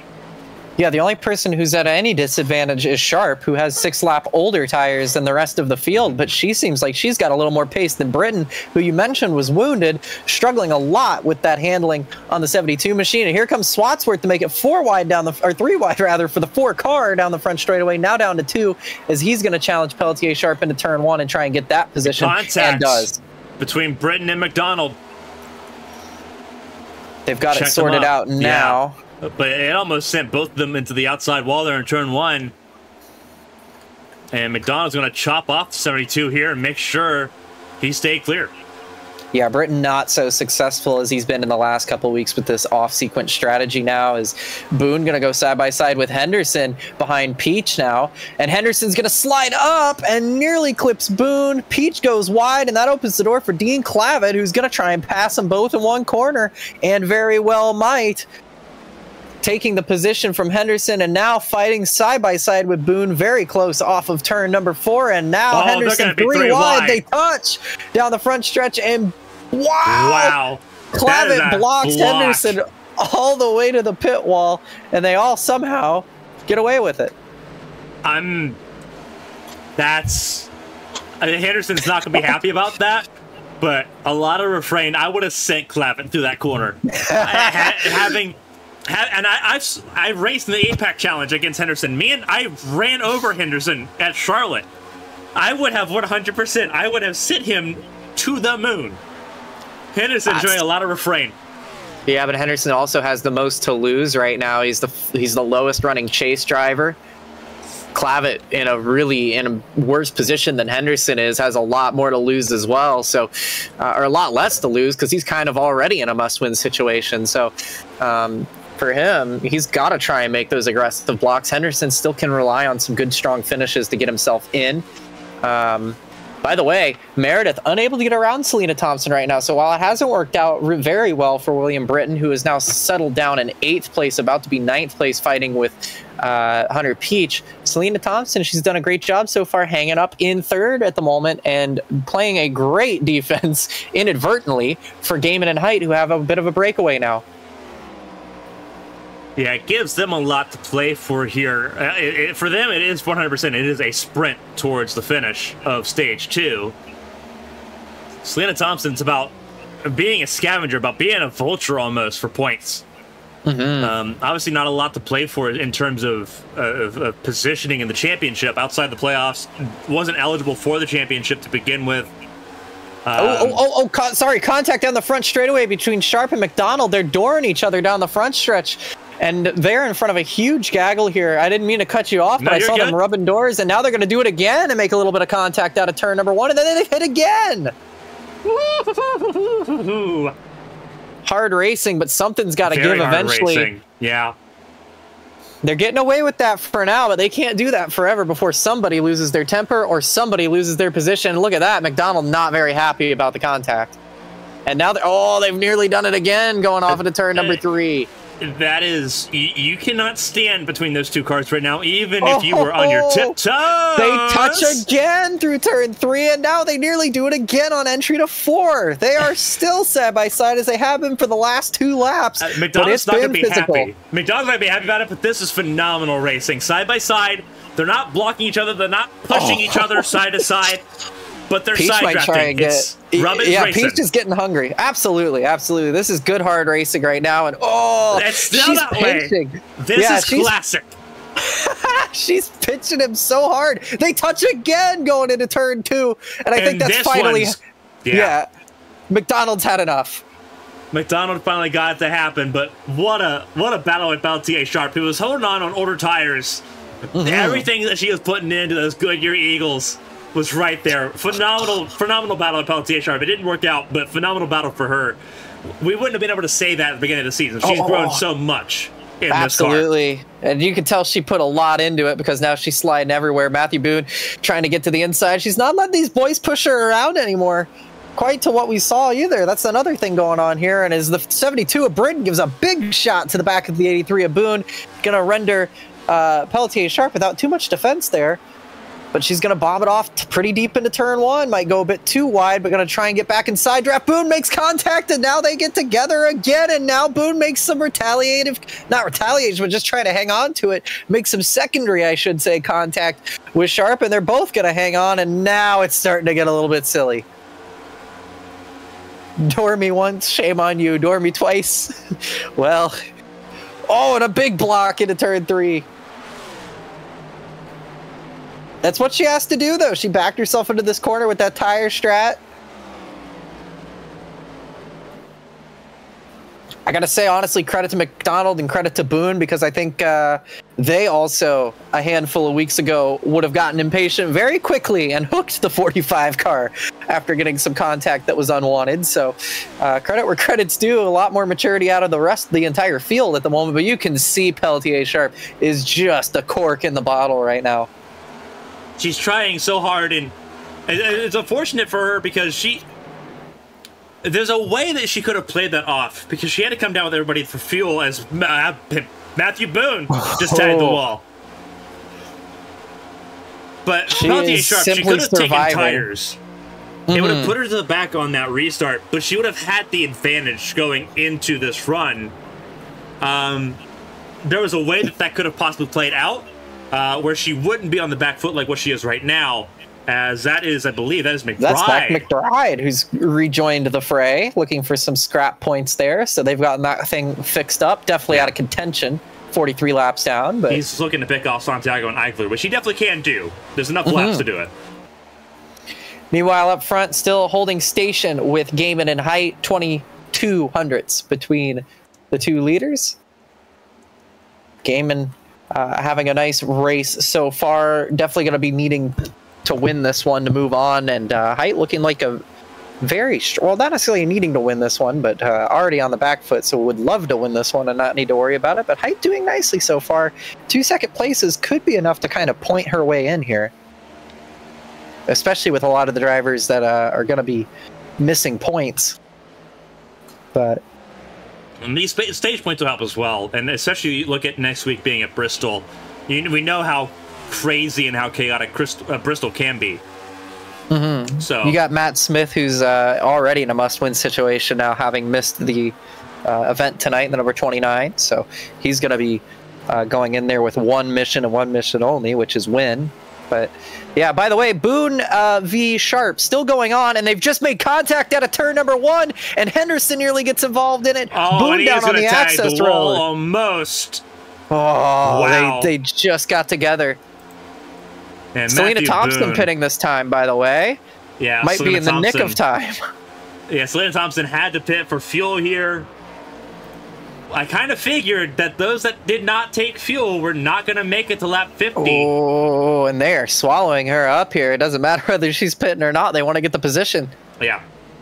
So Thompson's going to come in here, and I believe But William Britton may not be far behind. He's going to stay out this time. This track is so large, though, she may stay on the lead lap. It really depends on how much time she's lost. The leader's big wiggle from Gaiman you just saw there, which is going to open the door for Height to maybe have a go at it. Gaiman losing the tires now. Height has been sitting back. We'll see if she struggled more in the first stage than Gaiman did. So, caution's out now. Oh, it's a big one. That's Sharp. That's crash. Boone, Henderson. That's that whole group. Britton, Henderson, Donaldson, Boone, Pelletier, Sharp, 5 cars in turn 2. And I'll tell you what, who this is really going to be great for is Selena Thompson, who's going to stay on the lead lap and get a free pit stop. So she didn't take tires. She was already in her box. Yep, and she's just past the pace car, so she's good to go. Yeah, that was Donaldson that would have been a freebie. Severely wounded. I had a good feeling that she was in the right position there. How much damage is there on Henderson? Quite a bit this time. He was caught up in that. They were all under a blanket. You kind of knew it was going to happen. Pelletier Sharp is trying so hard. We'll go back and look at it here. This is side by side with Henderson. I think Henderson's actually going to get a little... It's going to be... let's see here. Oh, Pelletier Sharp a little loose. Henderson a little tight. They get together here. Yeah, I think that was a combination right there, wasn't it? Yeah, they both entered the same real estate here. And they both kept it off the wall incredibly, but then after the fact... And then they tag Mooch, right? Pelletier Sharp grabs Henderson and pulls him back around. Hayes critically sneaks through there, but... Britton almost gets tagged. Yeah. Nowhere big for impact. Donaldson to go, and that's teammate on teammate there. And Matthew Boone, he's already on the outside lane. You can't just pivot in these cars. He got locked up and just kind of picked the wrong lane, gets into the back of Donaldson. That's some pretty significant contact. I will say, Pelletier Sharp was running maybe a touch too aggressive, but that wasn't really fully her fault. Henderson got a little tight. Granted, they made contact before going through there, so I'm not sure. They had made a little netcode contact, so I'm not sure if Henderson got tight as a result of that or what, but that's a pretty big whack. We'll have to see if he can get that thing fixed up. It's not as suspension forward as I thought it was going to be. It's more front forward, which is obviously a concern for the radiator. The other thing, though, is this track is super aerodynamic dependent, and that right front is pretty much toast. Dalton Hayes was absolutely nowhere until he got that right front fixed up, and then he was right in there with the mix. So we'll have to see how bad it is. Henderson maybe on for a recovery drive. On board with Boone here. Where do you go? Pick a lane. Wrong one. Yeah. That might be day ending. I'm not sure. Well, it doesn't look like it. He's got it backed up at least, so he's got gear. On board with William Britton here. Unfortunate bystander, nowhere to go. He actually did a great job of trying to pick his hole. He just did, yeah. Yeah, and you could see where he made that decision too. That was good heads up drive. The driver development we've seen out of William Britton, it cannot be understated. And of course he got involved in that, which is unfortunate, but he did all the right things and just about got away with it. There's Dalton Hayes who gets the lucky bit there. And that's going to help him a lot because he's been repairing that car for a long time, and now he's going to gain a bunch of positions. Britton's damage actually isn't too terrible either, I would say. Yeah, Britton got it lucky with that one. Unfortunately, not everyone did. Selena Thompson will end up with the race lead here. And with like no strategy involved, so it's another. She was holding really well. She was up in third on the strategy call, right? So now I think she fell to fifth before she on that in lap when they swallowed her up. But so this is where it's going to get interesting. I think this might be a one-lap shootout. Yeah, I think we're going to have a one-lap shootout here. I think we'll that's see what if the this pace car lights go out. Which could be great because Selena Thompson could very well be on to win her first stage in her first event for Agent Inc.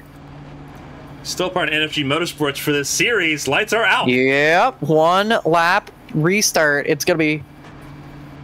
Oh, hold on here. Just waiting for clarification.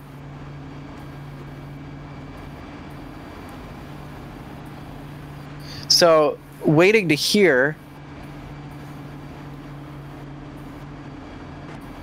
This should technically be a one-lap restart. I know we're in like the whole 10 seconds Ted meme bit here.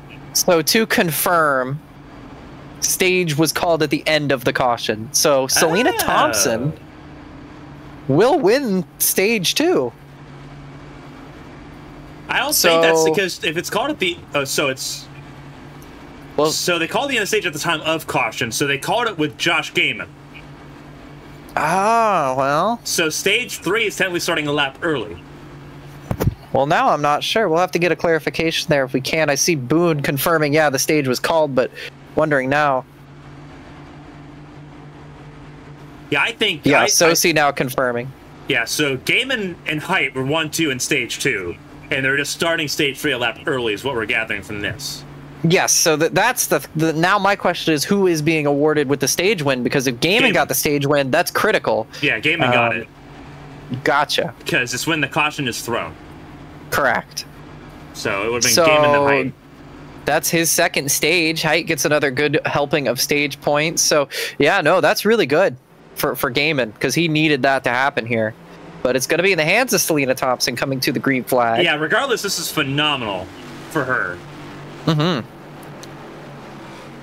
Starting the final stage. Here we go. Henderson still on track, so still momentum forward for the 25, who is not 100%. But it's enough for right now. Green flag in the air, and old tires versus new tires. What does it mean? That Gaiman already with the advantage. Yeah, but can he clear? He does, and does scoot down in front of Selena Thompson. And now Height's going to try, in desperation, to get around Thompson here. Does not want Gaiman to walk away. Almost 3 wide. That is Swatsworth on the outside. Yeah, it's getting a little dicey. And Hayes tried to go through the middle. Won't work. They're wrecking on the backstretch. And no caution yet. Moutre's the only one who nearly goes around, but again, Henderson got damage from that, and so did Dean Clavitt. Yeah, Dean Clavitt. That's... Stays green. You can kind of go either way with that, but... Well, Hayes just tried to fit into a hole that didn't quite exist there. The stepping stone, once again, a little bit more aggressive on those restarts. Mm-hmm.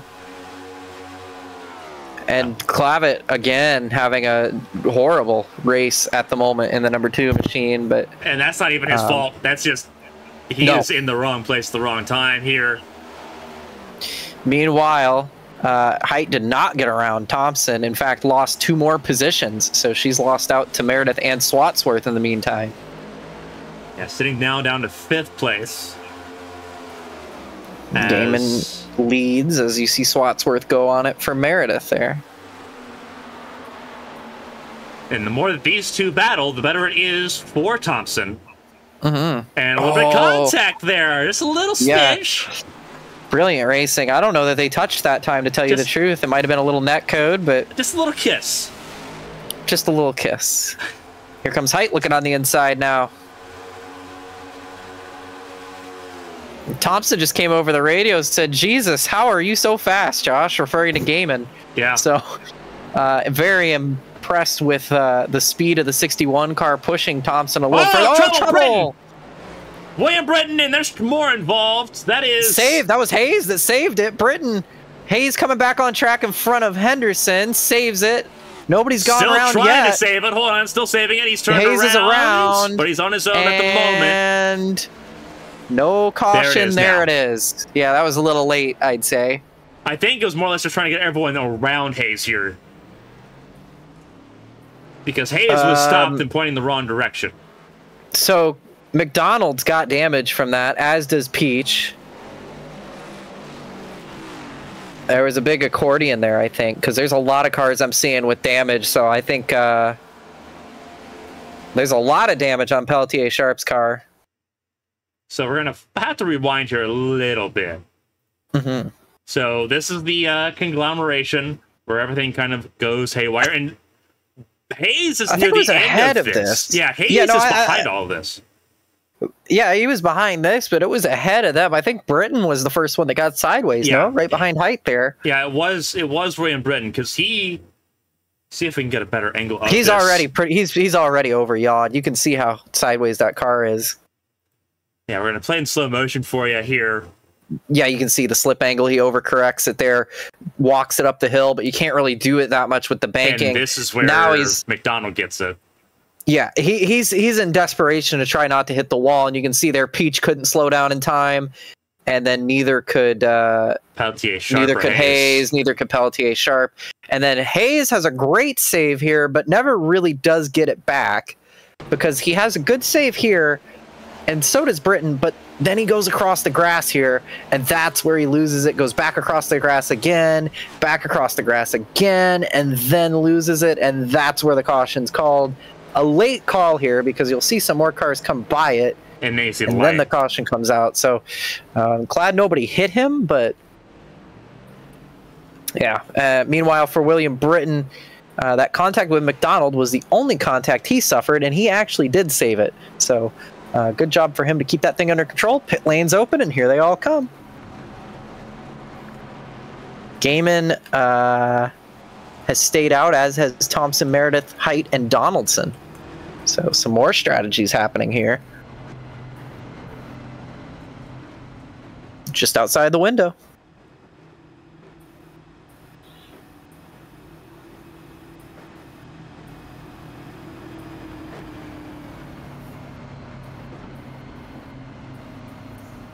Minute of repairs to the 23 of Hunter Peach.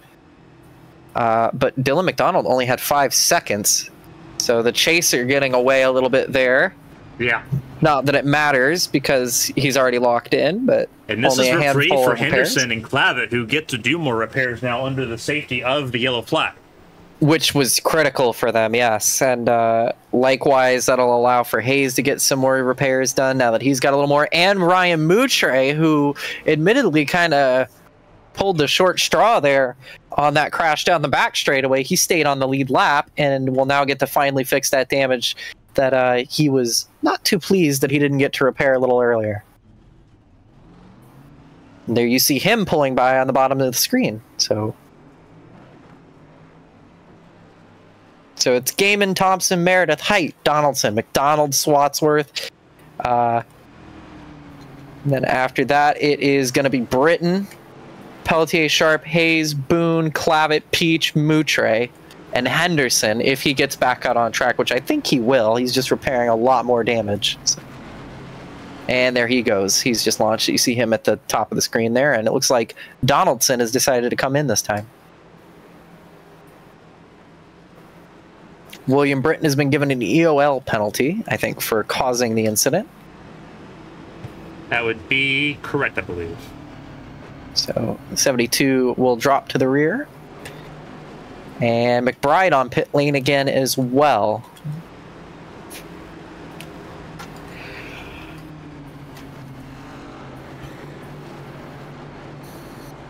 One to go. It's going to be Thompson and Gaiman.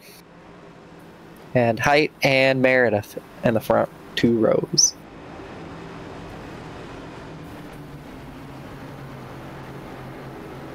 Caitlin was frustrated that she was stuck behind Selena Thompson there on that first restart. Then stage 3. She's not going to be much happier. Again. Not going to be much happier this time around. And on the outside lane as well, so even more challenging to try and get that there. Starting in the wrong gear, apparently, was Thompson. So a little bit of frustration from Height, who I think thinks has a really good chance to win this race. I think that's probably why she's so frustrated. I think she... her and Gaiman are definitely the ones to beat at the moment.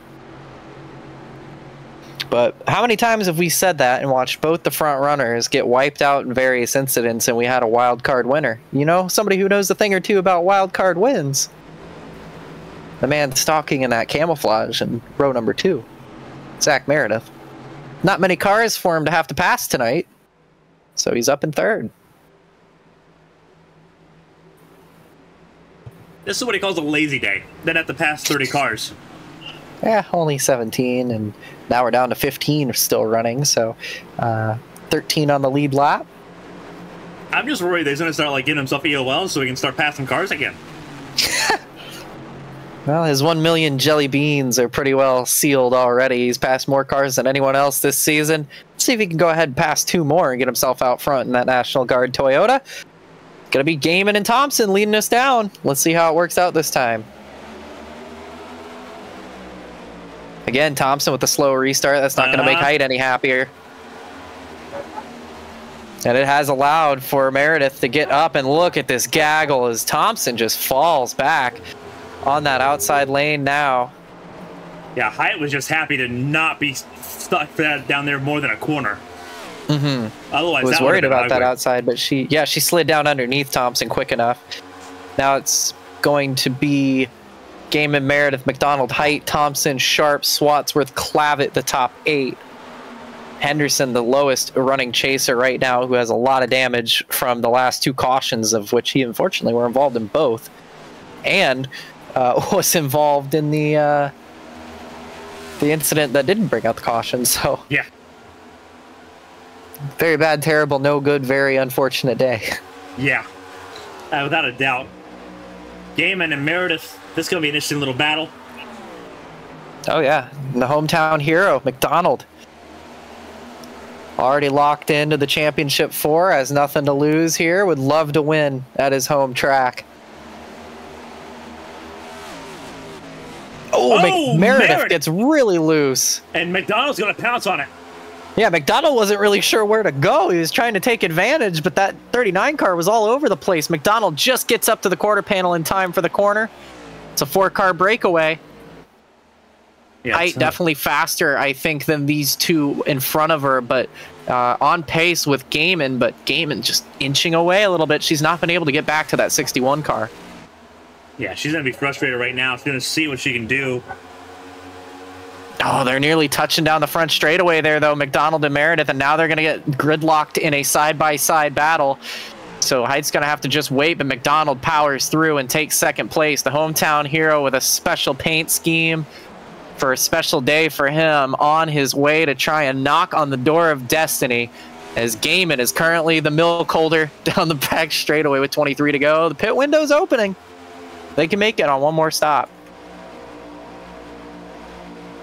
TA Sharp keeping an eye on the 45 up to 5th. Now on merit here on the same strategy call. Gaiman set the fastest lap, but Dylan McDonald might break it now that he's got some clean air. He's looking really fast in the later stages here, but he's got to be careful not to burn up his tires too much. Remember, started on the front row, outside pole sitter, so had pace in single car pace, absolutely eating up Gaiman's gap right now and in the draft. So this is actually saved.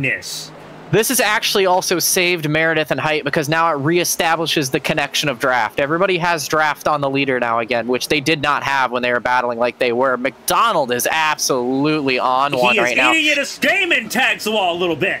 Just a kiss. He gets away with it. Not going to do any damage. Not going to even lose him any pace. 3/10 was the difference that last lap. Gaiman a 52.9. Dylan McDonald fastest lap of the race, 52.6. Tell you what I think he's doing. I think he's eating up all those tires now. Going to make a quick pit stop and then try to last to the end. He can, and that's a strategy call that you can 100% do. He is 100%. He's going to apply as much pressure as he can to that 61. And Meredith and Height are going to benefit from that too. Yeah, but he's already lost a bit of gap, so you wonder if he chewed through those tires so aggressively to lay down that monster. Now he's maybe struggling a little bit. He's down there trying to use the curb to turn the car a little bit, which is a risky little game. But when your car's worn out, it's something you can do. That's what Gaiman's doing, I should say, up front. So he's starting to struggle a bit with the wear, maybe trying to get a little more rotation out of it, maybe save that right front a bit. You can use that curb if you're smart about it. But then again, how much risk do you want to take when you're the leader right now and you know that using that curb just a touch too much and you're out of the championship? McDonald it's been a good day for Gaiman. Yeah, but Gaiman's having a really good day. McDonald beginning to struggle just a little bit here. Half a tenth there in that first half of the lap. We'll see if he can kind of build it back here. Someone's at the wall. Sharp kisses the wall.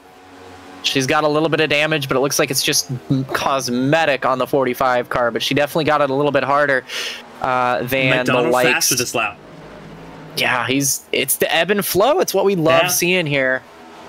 This is what makes this race so entertaining. And that's the other thing. It's 4 corners, not 2. You know, every track has 4 turns on it, but they're treated as one. These are all 4 different corners, so you're going to see that ebb and flow more than anywhere else. 20 laps to go. Coming to 19 to go.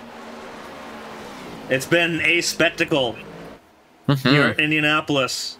It's Gaiman, McDonald, Meredith, Height, and the Pelletier Sharp top 5. Pelletier Sharp, the biggest gainer of this race, 10 spots from where she started. The front 2, Gaiman and McDonald, they're where they started this race. Yeah, the only non-chaser in the top 5, so she's trying to play spoiler here. Swatsworth and Clavitt both wanting to gain a lot more here. I'm watching a triple tandem, by the way, between the 50, the 83, and the 44 way in the back here. They're fighting for hashtag not last, and they just triple tandied by Selena Thompson, who has been the cork in the bottle yet again, and that's William Britton sliding it hard into the inside wall. But can he keep it on the access road? He will. He has lost the back panel of that car. So severe damage to the back of the 72. Back up front, though. We stay green. Losing. Yeah, we do stay green as he kept it down on the access road, but Gaiman losing a little bit more. Slowly but surely, McDonald reeling in that number 61 in Height. Maybe going to have an advantage here on the 39 of Meredith, who got a bit squirrely out of turn number 4, and she's going to have a look on the National Guard Toyota off into turn number 1. Here we go. Height to the inside. We'll get clear. That's close. No, that's critical that she cleared because now, yeah, she's starting to feel those tires as well. But look, she's trying to, that's her trying to get the go because she's trying to get to the back of the 39 and try and follow Height through. But everybody's tires are starting to run out at this stage. That is what this track does. It eats these tires up. The problem for Height now, though, is that she's lost the draft. Technically, no. You think she still has it? She is 7/10 behind McDonald. She's still in draft reigns. That's on the periphery. Here. She's going to have to put in a perfect lap. Pit lane, Meredith. That's Meredith. And it is the window, keep in mind. They can all make it from here. So green flag pit stop starting. And it's not as risky to do a green flag pit stop here as we've already seen. That's how Selena Thompson got the lead earlier in this race. You don't necessarily lose a lap if you're in this lead pack here if you pit. So even if there's not much of a danger zone, you know, no wave around, you're just going to be it's advantageous to pit early, basically. So McDonald right there on the gearbox of the number 61. These two are going to battle it out. And the more these two battle it out, it's going to help Katie a lot. But how long do they stay out? Are we going to see one or both of them dive into pit lane? Do we see Height dive into the pit lane? How long do you want to go? Do you want those tires at the end, or do you want to get that advantage now in case a caution comes out? Do you want a caution to come out with you in the pit lane? You ideally want to pit right when the caution comes out. And Gaiman does come in. Everybody else stays out. So this is imperative because Kaylin Height had the overcut in stage 1, and it got her the race lead. Yeah, but Gaiman would have learned from that. Gaiman knows better now. He's going to be more aggressive. You saw the puff of smoke from the 61. He's going to be pushing harder this time. He's not going to be leisurely doing it because he's not only under fire from height, but now he's under fire from the newcomer, who I say newcomer, but outside pole sitter Dylan McDonald, who kind of wasn't around in the start of the race and now has come back to life. Gaiman nice and easy into his pit box, doesn't slide it, so he's nice and a really good entry, honestly, but it was his exit that he struggled with. And there's a car in the wall. That's, I think, was that Henderson? It is Henderson. Big time in the wall. Everyone checks up and gets out of the way. No caution. Yeah, no caution. And he is, oh, that toe link's gone. Yeah, that's a critical mistake there. Meredith has critically also gotten ahead of Gaiman, so the overcut, yeah, it did not. The undercut worked for Meredith. Yeah, it did work for Meredith. Will it get Meredith to the lead is the important question. Oh, Gaiman might get a penalty. I'm not sure. He just dipped 2 tires in the grass coming out of turn number 2. That's going to be borderline.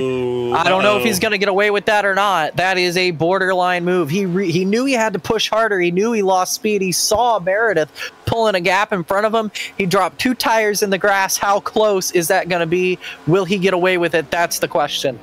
Clavitt, importantly, just got ahead of Pelletier Sharp. Clavitt trying to salvage his playoff and championship ambitions.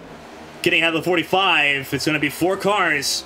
Going to be really 6 cars in this conversation when everyone makes their pit stops. Does McDonald pit? No, he stays out longer. So does Height, and so does everybody else. So they're all, it's the world against Josh Gaiman right now. All eyes Hunter Peach has made a pit stop. Yeah, Peach is coming out of pit lane now. You see that orange car on the inside. Update on the penalty potential for Josh Gaiman. No, it does not look like there is. I'm not seeing one on the entry list. I'm not seeing a black flag next to his name. So I think he's just about got away with that. Very imperative. Gaiman took 4 tires on that stop. Meredith took none. That is the important thing. Meredith took no tires. Bold move from the 39, but it's working so far. But will it work forever? It's not going to work forever. However, he's going to slow down Gaiman here. Well, I think the other thing here, if we get a caution in about 10 laps time, Gaiman's going to have to pit again for tires. Everyone's going to come in again, and that would be the benefit there for Meredith.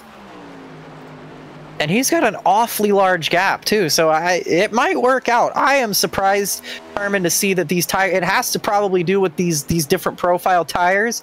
I am surprised that they're holding up as well. There's also a lot of fuel load. That's true. And that's going to help a little bit. They're not going as long on these tires. Which also makes it a quicker pit stop.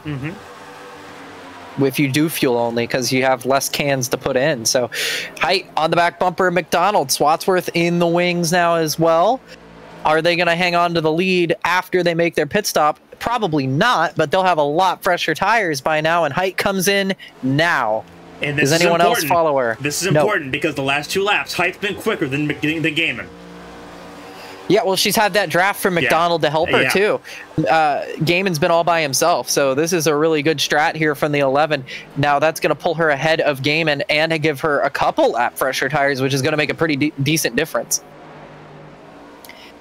We already knew she had a better exit than Gaiman, but critically, can she get in and out of the pit lane cleanly? That's what she's been struggling with in this car. She gets into the box well. So where is Josh Gaiman? Where is rather Zachary Meredith, who's probably the more important one right now, who's coming out of turn 4 now? Height has gone. So she's coming into the access road. She took 2 tires on the number 11. So 2 tires, no tires, 4 tires.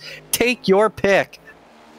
And she's going to come out ahead of at least Gaiman, but probably Meredith too. So we'll see here how much momentum that they have. She's got a great exit here. Oh my goodness, she is going to have, they're going to be gaining on her this whole back straightaway while she gets up to speed, but she is a whole nother zip code away from Josh Gaiman on the 2-tire strategy. Yeah. Carmen, if I would have told you 5 years ago that we'd have a NASCAR race on the oval at Indianapolis where the front runners split the strategies between a 2-tire stop, a 4-tire stop, and a no-tire stop, and Goodyear was still a tire supplier, would you believe me? Not a chance. No way. What an absolute race we're having here at the moment. Here's McDonald. I think he took 4. McDonald did not take 4, took 2. He took 2, and he's lost the lead now to Height. But he's going to come out ahead of Meredith, who's just hit the wall. Meredith just barely brushed the wall. Actually, no, McDonald's going to come out right behind him, but ahead of Gaiman. Well, I don't know. Gaiman's going to get him down the backstretch, though. This shouldn't be too hard, but there's Peltier Sharp in the mix as well. This is important. There he is. Oh, hold on. Gaiman isn't going to get him in time. There he goes. He's going to have to take a move down into turn 3. It's going to have to be... He doesn't go for it. He stays behind him. I don't know why Gaiman didn't go for it. It was a low-margin move that he knew McDonald was going to cover. And but now he's going to lose all this time because now they're going to be side by side. McDonald going to get that better run. Side by side out of 4. And McDonald's got draft. McDonald's got the better exit. McDonald has the run on the high side. This is absolutely disaster for Josh Gaiman, who only has 10 laps now to try and chase down Caitlin Height. But keep in mind, handful of drivers still need to pit. Shad Swatsworth is the leader right now ahead of Dean Clavitt.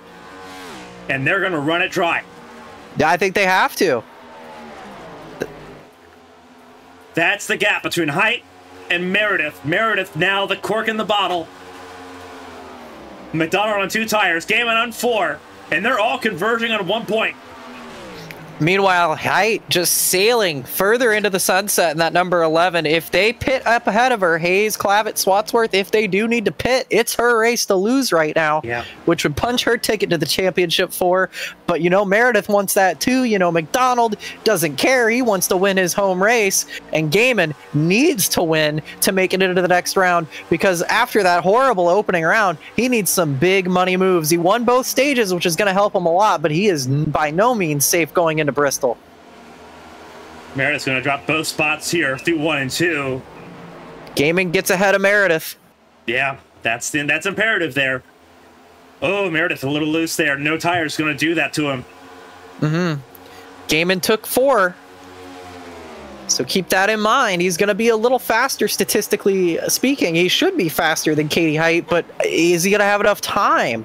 I don't think he will. It's almost 3 seconds. Yeah, he's going to shave off almost over a quarter second per lap. Especially still being behind Katie Height at this point.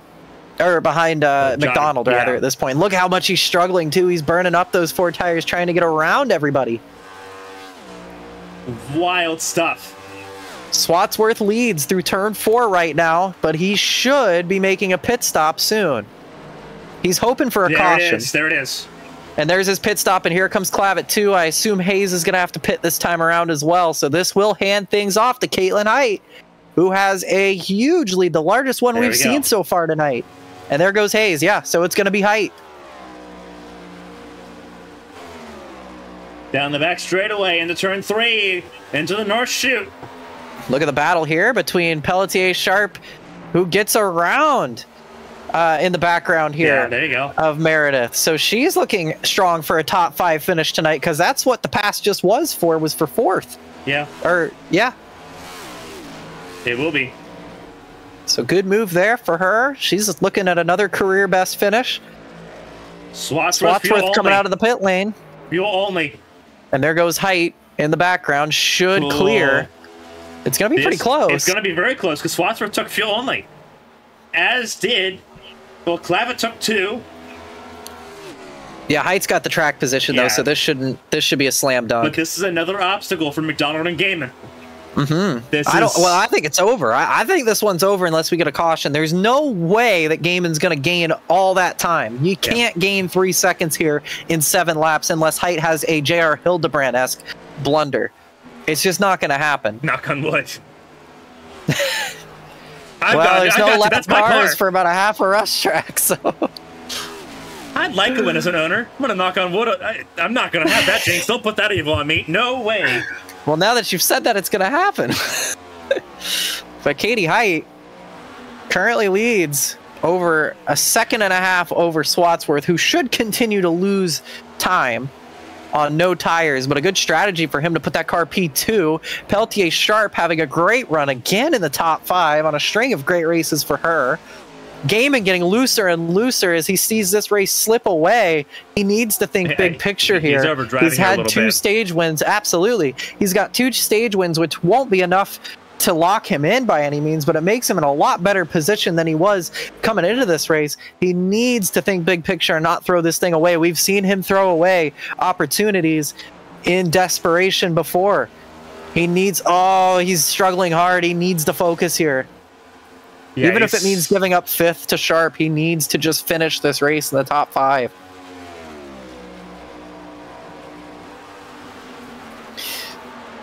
So Height now leads over 2 seconds to Swatsworth, 3 to McDonald almost. And McDonald still ahead of Gaiman. The question here is, do you think McDonald's going to catch and pass Swatsworth before it's all over, and will it matter?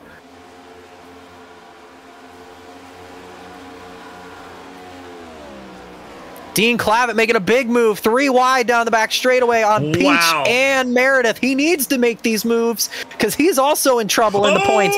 Oh, and Peach bombs it in there. He hangs on to it, though. He overcorrected. Meredith is going to get in there, too.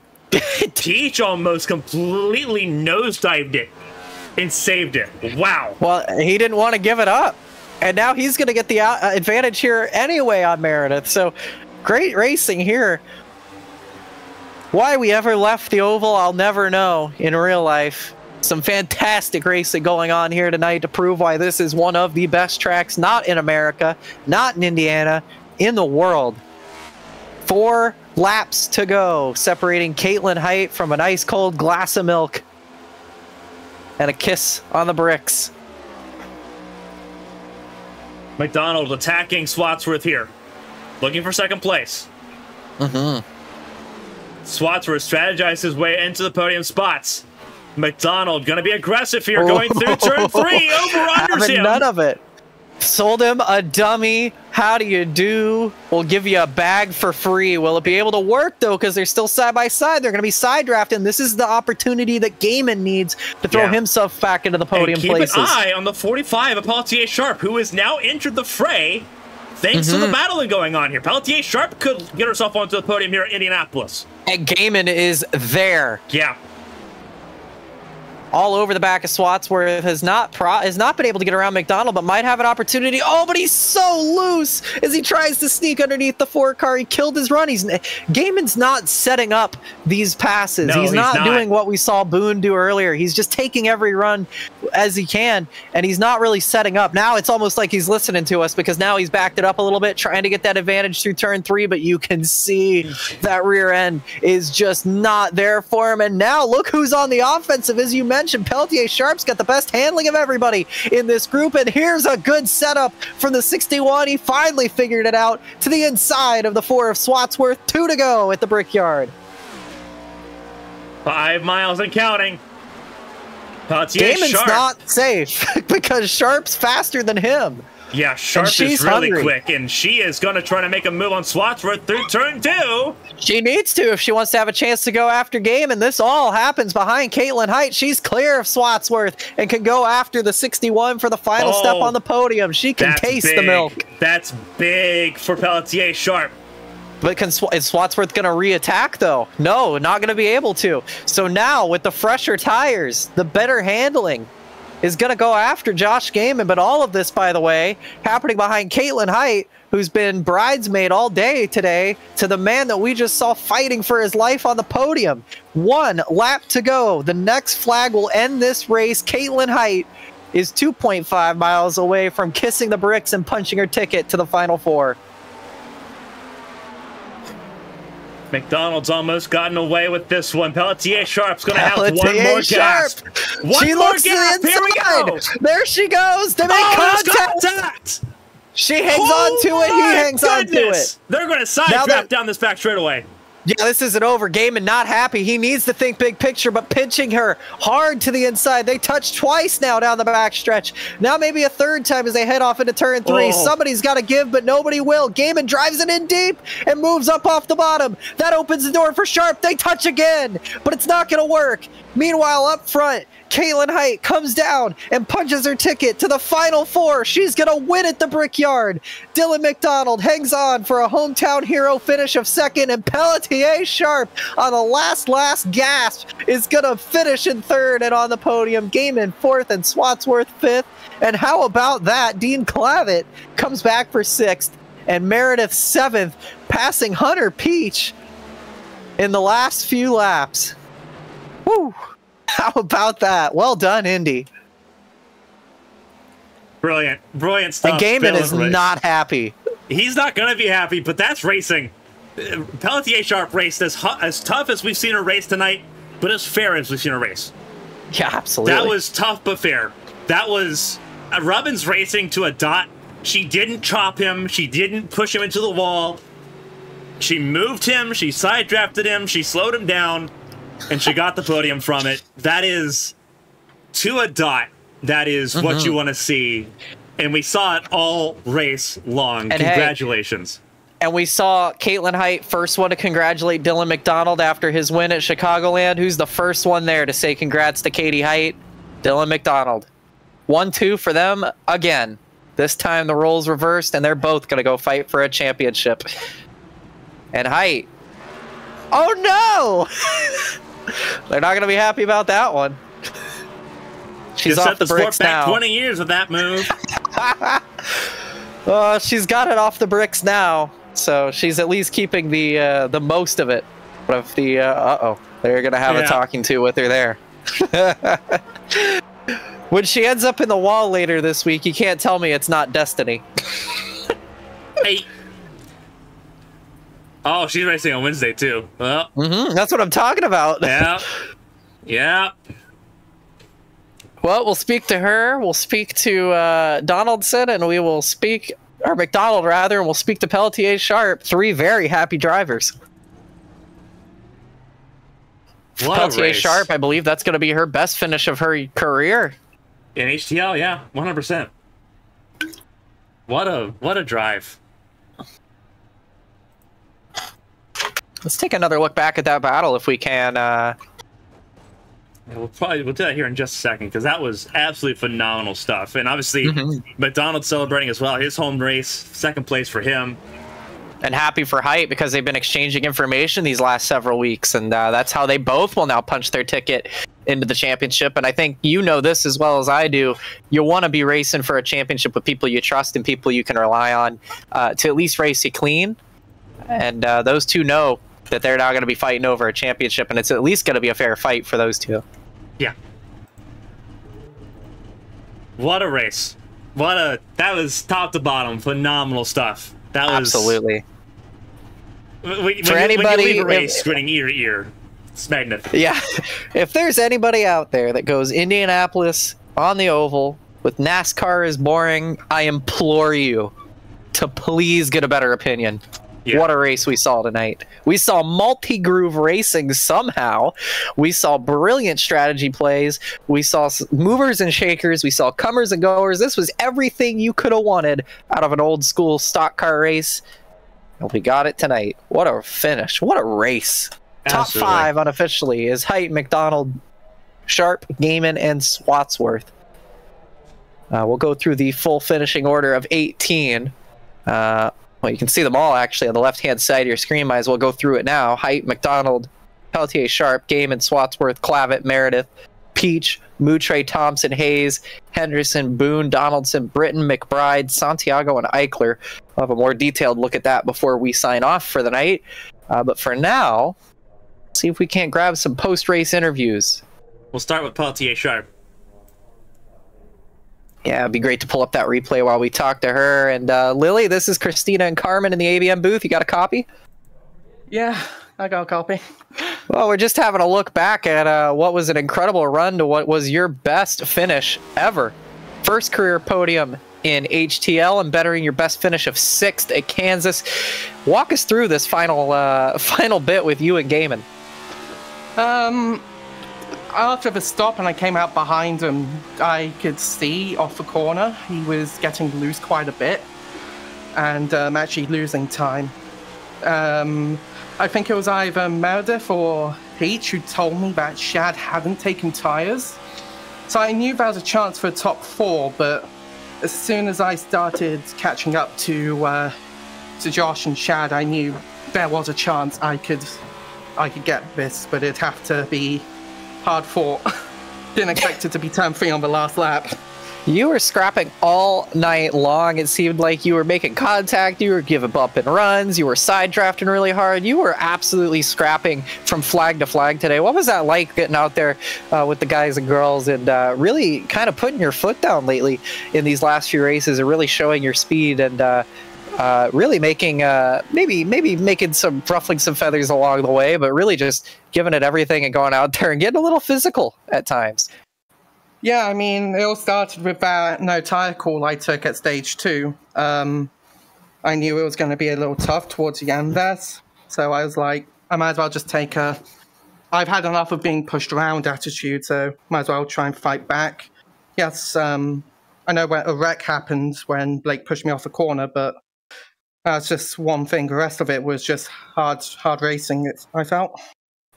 And to be one of the first, I believe the first French born driver on a podium in HTL, of course, obviously the first French woman to be on the podium in HTL. What does that mean for you in that sort of context to be able to put out, not only come back and start getting strong finishes like you had early in the season, but now not only that, but getting your first podium and doing that as well?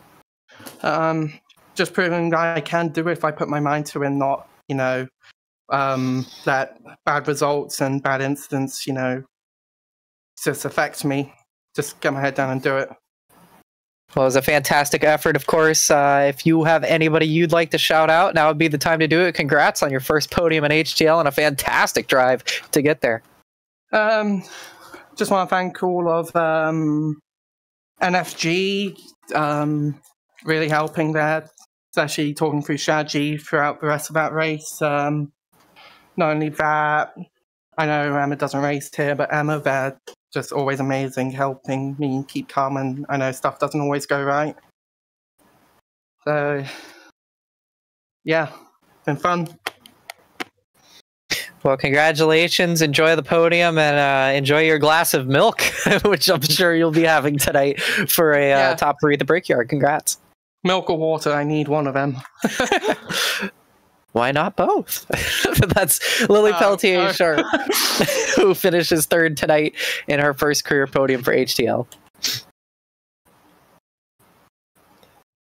Oh, you can tell that she's excited, and obviously, for a reason, first podium in HTL competition, a place that she almost got on podium in ABN back in the Champ Car preseason challenge. So a lot of fun seeing her, and obviously in better spirits. You heard about her attitude changing of her not wanting to be pushed around.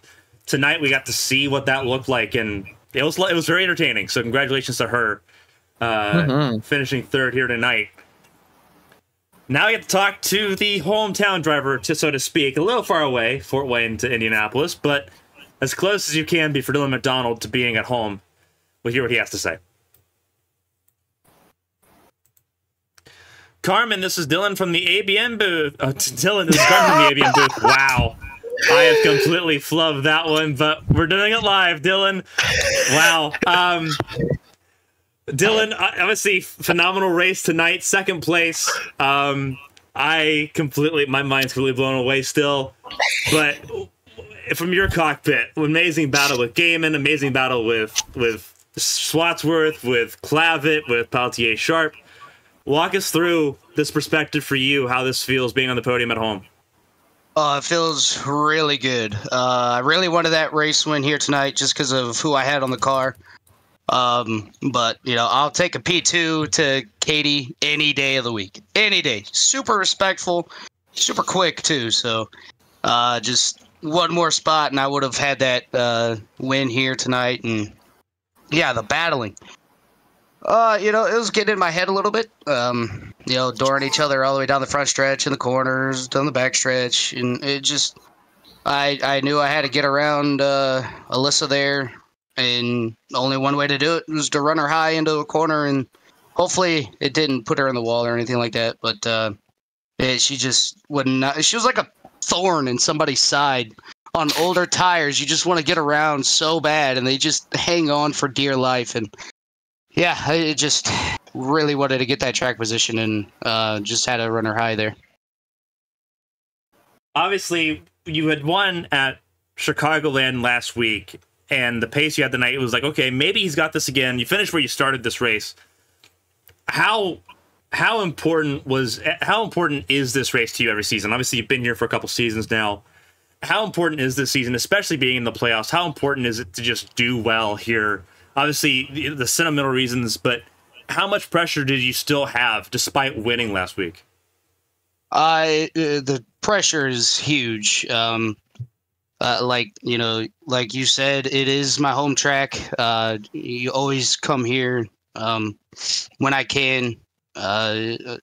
Just coming here all my life. I want to perform well for everybody that watches me, like my dad and his wife, who's battling cancer right now. So just wanted to perform well for them too. And it's just the pressure that you feel from your home track, and having that home track advantage really gets to you at times. So thankfully I was able to keep that P2 there. But yeah, it just, a lot of laps went in here tonight, and just ran this race Friday night with Dustin Hall, and he ended up getting the win on Friday night, running the same exact scheme that I had. So I told him he got the win on Friday. It was my turn to go do the same just for his little nephew. Which, Dustin, if you're watching, hopefully I did you proud. Love you, man. It sucks that you're not out here on the track, but glad I got to bring it home P2 for Jimmy. Obviously, a phenomenal result here tonight. First and a second, your last two races. With Bristol coming up, you are worry-free going into the Championship 4. A phenomenal race, phenomenal, just entertaining across the board. All of us just raving about the performances across the board tonight. Before we let you go and let you kind of unwind from a crazy race here at home, if there's anyone to shout and say thank you to, Dylan, the floor is yours. Congratulations, another podium, and nothing much more sweeter than being at the Brickyard. Yeah, Dylan, I'm just kidding. Carmen, I just want to give you a big shout out up there in the booth. Same with you, Kristina. I love going back and watching them. Want to give a big shout out to Dustin Hall, Blake Henderson for making this fire paint scheme for me here tonight. Probably going to run it the rest of the season. Brought me good luck so far. EPI, Mardone PC, my dad and his wife out there watching every week. Got to give a big shout out to Travis Auto Services in Fort Wayne. Big shout out to my grandpa, who I have riding on my car every week. Hopefully I'm doing him proud as well. So big shout out to those guys as well. Dylan, you did a phenomenal job tonight. Second place here at the Brickyard. It's so amazing being here all this week, and obviously being able to see you get a podium here. Phenomenal job. Just the way the season's turned around for you has been phenomenal. Obviously Bristol next week, but for you, it's all Championship Road. Enjoy it. Obviously, we get to see you next week on the short oval, but enjoy the podium at home. It's well-deserved, well-earned. Congratulations. Thank you. That was Dylan McDonald, second-place finisher, who's got some jokes. Got me a little bit there, but phenomenal job by Dylan McDonald, second-place finisher here tonight at the Brickyard. Phenomenal driving by the 38, battling all the way through. A very tight top of the field across the board. It wasn't easy for Caitlin Knight either. We'll hear from her in just a second. Kristina, you can handle that one. Yeah, of course. Obviously a phenomenal job for good old Katie Height.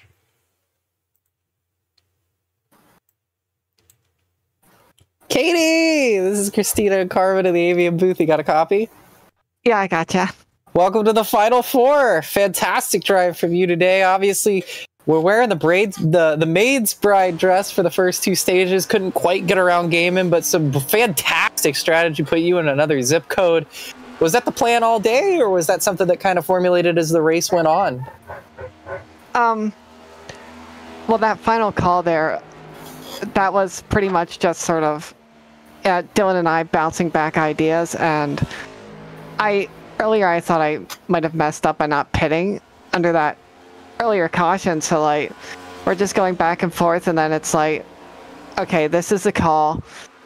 If there's green light checkers, we're just gonna have to like deal with it. But you know, there were points in that race where it was just, I was getting frustrated and just short of patience, but, you know, I have a heart like a truck that's been dragged through the mud, so I just kept going with it, and yeah, it feels good. It feels good. Yeah, obviously now you're locked in. Don't have to worry about Bristol. You've won it, one of the most famous tracks in the world. I'm sure you're going to get the ire of some purists for doing some burnouts on the bricks, but I wanted to ask you, because you and Dylan McDonald have been working so well together over the last several weeks now. He's punched into the Final Four and you're punched into the Final Four. How important is that to know that half of your competition for the championship is now either you or somebody that you trust and work well with? How does that affect the dynamics moving forward for the actual championship race? And what does that mean for you now headed into Bristol, knowing you and your de facto teammate are both locked in? Well, I like running Bristol, so, like, you know, I want to try and win that because it's a fun track for me. But as far as, like, working with Dylan, I'm still going to work with him, and just, you know, when it comes down to it at Auto Club, if it's the final lap and it's between us, I know that we're going to race as hard as possible, and we're going to show respect, and just however it ends up in who's ever favor, and that's how it's going to be. Granted, we still need to get to that point and see where we are on the final lap, but still, I might be jumping the gun on that, so still plenty of racing left to go. But I mean, but also it is fun to win here at Nondescript Open Wheel Raceway Motor Speedway. Absolutely, and of course this will add another win to your growing tally in HTL career race wins, which moves you even further up the all-time wins ladder. So that's another big accolade you're working on, and now you're locked in and ready with an opportunity to go for the championship. And with a win here today, you've won on one of the crown jewels. Obviously, if there's anybody you want to shout out, anybody you want to say thanks to, now would be the time to do it. First off, everybody behind the scenes at HTL, Josh, Blake, all the other admins doing everything behind the scenes there. Both you and Carmen up in the booth and the broadcast team, it's always fantastic quality. Want to thank all the fans in chat, Taylor, Callie, Olivia, Robin, Judy, I think they were in there. Can't forget about Keenan this time. Not gonna forget about him. But yeah, just yeah, it's just been an amazing race tonight. Even though I got frustrated at times, it was still a fun race. Yeah, absolutely, and it's a fun race, and it's a fun next couple weeks for you. You get to relax just a touch as you head into Auto Club for that championship finale, and you'll be doing it alongside your friend. It's going to be fun to watch that one boil down, and it'll be fun to see what you can do at Bristol without any pressure on your back moving in. So congrats, Katie, on another huge win here today at the Brickyard, and enjoy the milk. I actually want orange juice, to be honest. Oh, always no. The contrarian. Burnouts on the bricks. Orange juice instead of milk. Listen, I'm not the one who'd get mad about that, but I can hear the groans. Look, listen. Yeah. Congrats, Kate, on your win. Thank you. There's going to be a lot of angry people after that one. But we know 2 people that are very happy moving in, 3 people, and we just spoke to them. So with that being said, that's pretty much all we got from Indy, aside from the final results and our next broadcast, which I believe is going to be another blocking into Rhino GT4 again.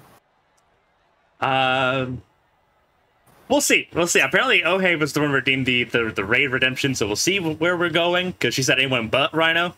No, it...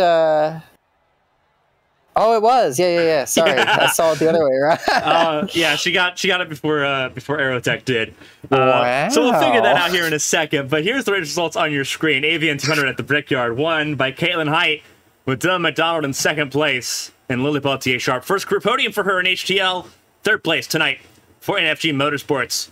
Josh Gaiman, fourth place. He's going to be opinionated. He didn't get the podium, but that was phenomenal racing throughout the top 5. Throughout the top 6 was Wadsworth and Dean Clavitt rounding out that group. Obviously, this is a must-have race for Dean Clavitt after Chicagoland last week. Zach Meredith in 7th place, Hunter Peach in 8th, ahead of Ryan Moutre and Selena Thompson rounding out the top 10. Selena Thompson making some inroads there. Wasn't good on the strategy calls, at least not later on in the race, but recovered to a top 10 finish. Great job for her. Dalton Hayes, 11th place, last car on the lead lap. Had Blake Henderson, who finally stumbled a little bit here in his pursuit for the Championship 4 for the second straight season. He's going to be a 12th place here ahead of Matthew Boone, Gary Donaldson. 5 laps down for him in the 22. Then we see all the retirements here. William Britton, Zach McBride, Angel Santiago, and Caleb Eichler rounding out this abbreviated field of 18, but it was action-packed, as it could be, as if we had 30 cars. Phenomenal racing tonight. Yeah, we talked about it at the top of the show, had those races all the way back in the days of Gran Turismo 5 and 6, where you could have a phenomenal battle with just 4 or 5 cars on the racetrack. Proving that here, only a field of 18, and putting on probably one of the better races of the year. We saw a lot of great racing. We saw some fantastic strategies. It was everything you could have asked out of a race on the bricks. So with that being said, we'll move on and have some other broadcasts over the week. But the next time HTL shows up, it'll be at Bristol in the last great Coliseum. So another one of the more important ovals in America, but for the most important oval in the world. What a fantastic product once again. It just never fails to put on a show. It really doesn't. And we'll be here for a little bit more. Who can't be at Indianapolis? Tomorrow night it's from Atlantic at Lucas Oil Raceway, just 20 miles away from this track. Small little bull ring. Phenomenal drive. It's going to be a lot of fun. There's Formula Atlantic's the small little open wheel cars. It's going to be a blast. Wednesday, the ABN Admin Box Cup Series comes back to the Brickyard, the ABN Brickyard 200. Second race of the season after a wild 300 last week. Who's winning the second race of the season? We're going to find out. Phenomenal job there. Blake Henderson did not have a good race tonight. Does he have a better race on Wednesday? We'll find out. And then we don't get to broadcast this one officially, but we will be able to stream point of view cams, so you'll be able to see onboards on Thursday. It's the Arrowhead 500 for the 3rd year in a row. It's going to be a lot of fun. I can't wait for it. Hopefully we get to see that 33-car field here at the Brickyard where it should be. But that's on Thursday, and that's everything on these next 3 days coming up. Phenomenal job by everybody. Caitlin Height, race winner. Dylan McDonald, 2nd place. Lily Pelletier Sharp in 3rd. But for everyone here, for HTL, for ABN, everyone here at ABN Studios, all of our partners and sponsors, on behalf of Kristina Ryan, I'm Carmen Sienna. Until next time, everybody, stay safe. Stay healthy. Try to have some fun. If we don't see an endpoint before Wednesday, we'll be seeing you once again here at the Brickyard. So long, everybody.